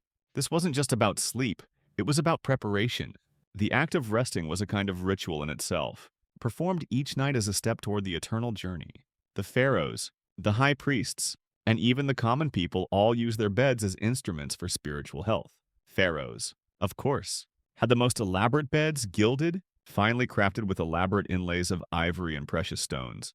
But even the simplest bed in the commoner's home had a spiritual purpose. The use of simple materials like palm wood and reeds didn't diminish the bed's sacred importance. Instead, it emphasized the belief that all Egyptians, regardless of status, were connected to the same divine forces and were on a shared journey toward the afterlife. Historians still argue about the degree to which the bed symbolized the connection to the gods. Was it solely for sleep and comfort? Or did it have a deeper spiritual function that helped bridge the gap between the physical and spiritual worlds? Some argue that it was more about the pharaoh's connection to divine power, while others believe that every Egyptian's bed was an essential piece of their spiritual well-being. One thing is certain: beds in ancient Egypt were about far more than simply providing comfort for the body. They were sacred tools, helping maintain the balance between life and death, between the mortal world and the world of the gods. As we continue to unravel the spiritual significance of Egyptian beds, it's fascinating to explore how these beds were intertwined with Egyptian funerary practices. After all, the bed wasn't just a tool for the living, it had a crucial role in the journey of the dead. When we think of Egyptian tombs, we often picture gold-filled burial chambers with intricate canopic jars and beautiful, painted walls depicting gods and afterlife scenes. But what's often overlooked is the presence of beds within these tombs, carefully placed to ensure the deceased would have a place to rest in the afterlife.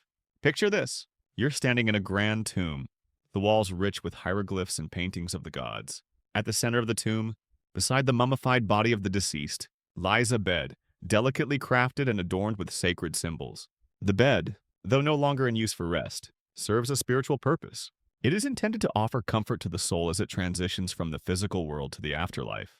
Just as the body rests on a bed during life, it was believed that the soul would continue its journey in rest, lying on a bed crafted for eternal comfort. The Egyptians didn't just bury their dead with possessions. They buried them with the tools necessary for their spiritual continuity. The bed, along with other offerings such as food, jewelry, and statues, was placed in the tomb as part of the spiritual provisions for the deceased. These beds weren't just pieces of furniture. They were seen as essential tools for maintaining the comfort and well-being of the soul. As the soul made its way through the afterlife, the bed represented a place of rest, protection, and connection to the divine. The bed's placement in the tomb was just as important as the positioning of the body. It ensured that the soul had everything it needed for the journey ahead. Historians still debate the role of the bed in Egyptian tombs. Was it a purely symbolic gesture? Or did it serve a more practical purpose in the afterlife? Some argue that it was simply a reminder of the comforts of earthly life, a way to ensure the deceased's soul was at peace. Others suggest that the bed played a more functional role, allowing the soul to rest and prepare for its spiritual journey. Whatever the case, the bed's presence in the tomb emphasizes the importance of rest and comfort in the afterlife, a crucial part of Egyptian beliefs about death and resurrection. Now, let's shift our focus to one of the most striking aspects of the ancient Egyptian bed, its cultural legacy. While we often think of mummification, the pyramids, and the gods when we imagine ancient Egypt, the humble bed also left an indelible mark on their society and on the world that followed. Beds were much more than furniture in ancient Egypt. They were symbols of status, wealth, and spiritual connection.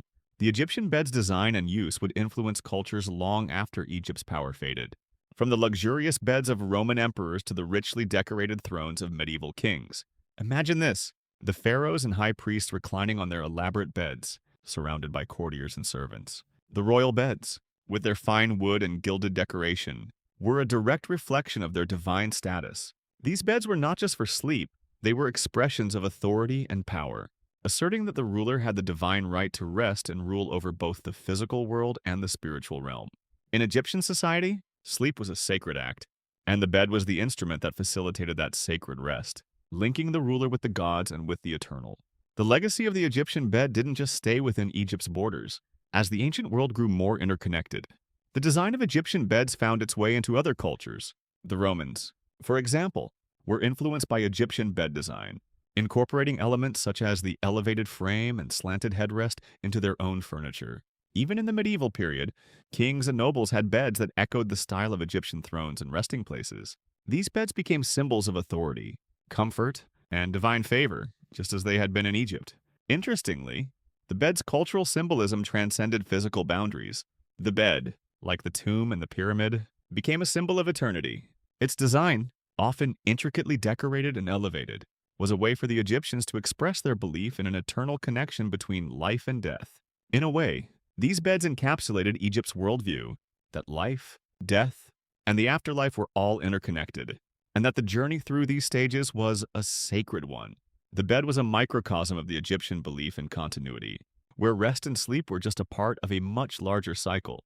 Historians and scholars still discuss the long-lasting influence of Egyptian design on subsequent cultures. Some argue that the Egyptian bed was merely a functional object, while others suggest it played a deeper role in shaping the way later societies viewed rest, ritual, and death. Regardless of the debate, one thing is clear. The Egyptian bed was not just a piece of furniture, it was a symbol of the divine, an expression of power, and a reflection of the eternal connection between life, death, and the gods. As we move on, let's take a closer look at how the design of Egyptian beds reflected the larger cultural and philosophical ideas about balance and harmony. The Egyptians were masters at creating spaces, both physical and spiritual, where everything had its place. The bed was no exception. From its raised structure to its symbolic carvings, every detail of the Egyptian bed was designed to uphold the balance between the physical and the spiritual realms. It wasn't just a place to sleep, it was a carefully constructed environment where the person could rest, rejuvenate, and align their soul with the divine. Imagine, once again, walking into an Egyptian chamber. The bed is placed against the wall, raised slightly off the ground on sturdy legs. At the headrest, intricate carvings of gods and sacred symbols are visible. The bed is positioned in such a way that it faces toward the rising sun, an important symbol in Egyptian belief. As the sun represented life, rebirth, and the cycle of time, this alignment was no accident. It was a deliberate design to ensure that the person sleeping on the bed would be spiritually aligned with the rhythms of the universe. Everything in ancient Egypt had to be in harmony. From the positioning of the furniture to the arrangement of the tomb, the bed's elevated frame wasn't just a practical consideration to keep the body off the floor. It was a reflection of the Egyptian belief in the importance of elevation and ascension. Just as the pharaohs were seen as divine beings who had one foot in the mortal world and one in the spiritual realm, the bed's design helped reinforce this idea of transcending the ordinary. The raised bed symbolized an elevation of the spirit, a constant reminder that rest was not just for the body, but for the soul as well. To sleep on a raised bed was to align oneself with the divine, allowing the gods to watch over the sleeper as they rested. Historians still debate the extent to which this alignment and balance were consciously thought out by the ancient Egyptians. Some argue that these principles were ingrained in the culture, while others suggest that the Egyptians may not have been as aware of the metaphysical significance of their designs as we are today. Regardless of their awareness, the fact remains that the Egyptian bed was not a simple piece of furniture. It was a spiritual object that had deep ties to the cosmos and the divine order. The meticulous craftsmanship, the alignment of the bed with the cosmos, and the symbolic carvings all point to the Egyptian worldview, that everything in life, from sleep to death, was part of a larger cycle that required balance and harmony. In their minds, the bed was a place where physical rest and spiritual renewal coexisted, ensuring that the sleeper would wake refreshed, both in body and spirit, ready to face the challenges of the day or the afterlife.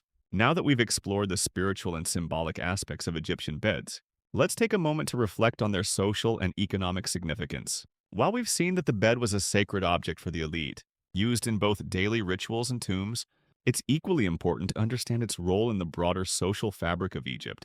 The design and quality of a person's bed were often indicators of their social status, wealth, and role in society. For the pharaohs and priests, the bed was not just a place to rest, it was a symbol of power, privilege, and divine favor.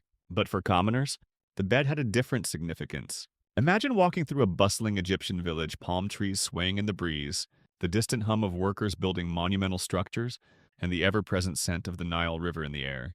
In the homes of common people, the beds were far more utilitarian, made of simple wood or palm leaves. These beds were still important, providing a place for rest after a long day of work.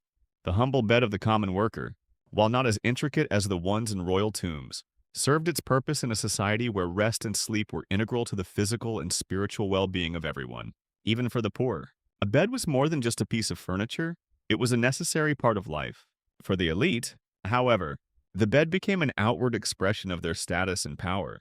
The wealthier Egyptians had access to ornate, elaborately designed beds, made from the finest woods, inlaid with ivory, and adorned with golden accents. These beds were not only designed for comfort, but also as a statement of divine favor and wealth.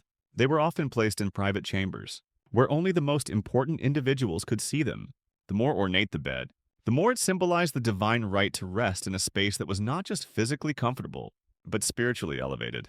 In this way, beds were a form of social currency, a way for individuals to display their place within Egypt's rigid social hierarchy. Historians still debate how deeply embedded this social symbolism was in Egyptian culture. Was the bed merely a functional object, or did it hold deeper meanings tied to one's place in the divine order?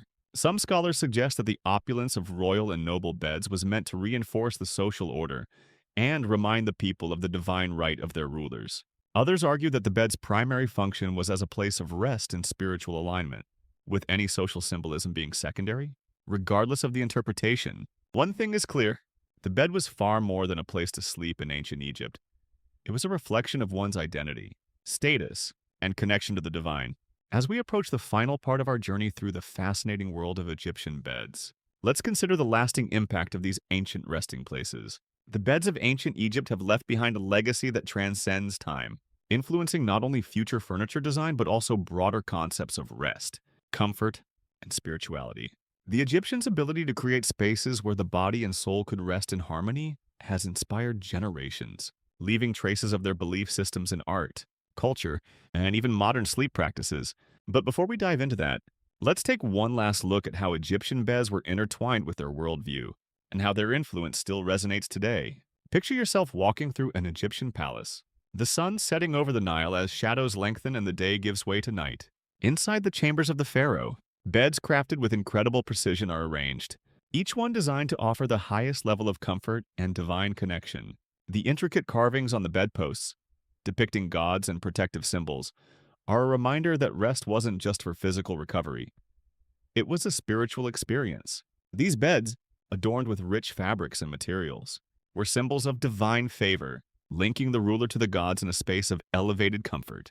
The bed, then, wasn't merely a tool for sleep, it was an instrument for achieving spiritual harmony.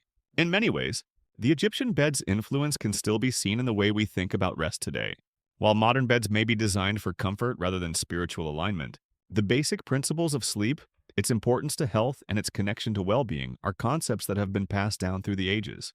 The Egyptians understood that rest was a time for the body to rejuvenate and the spirit to align with the divine.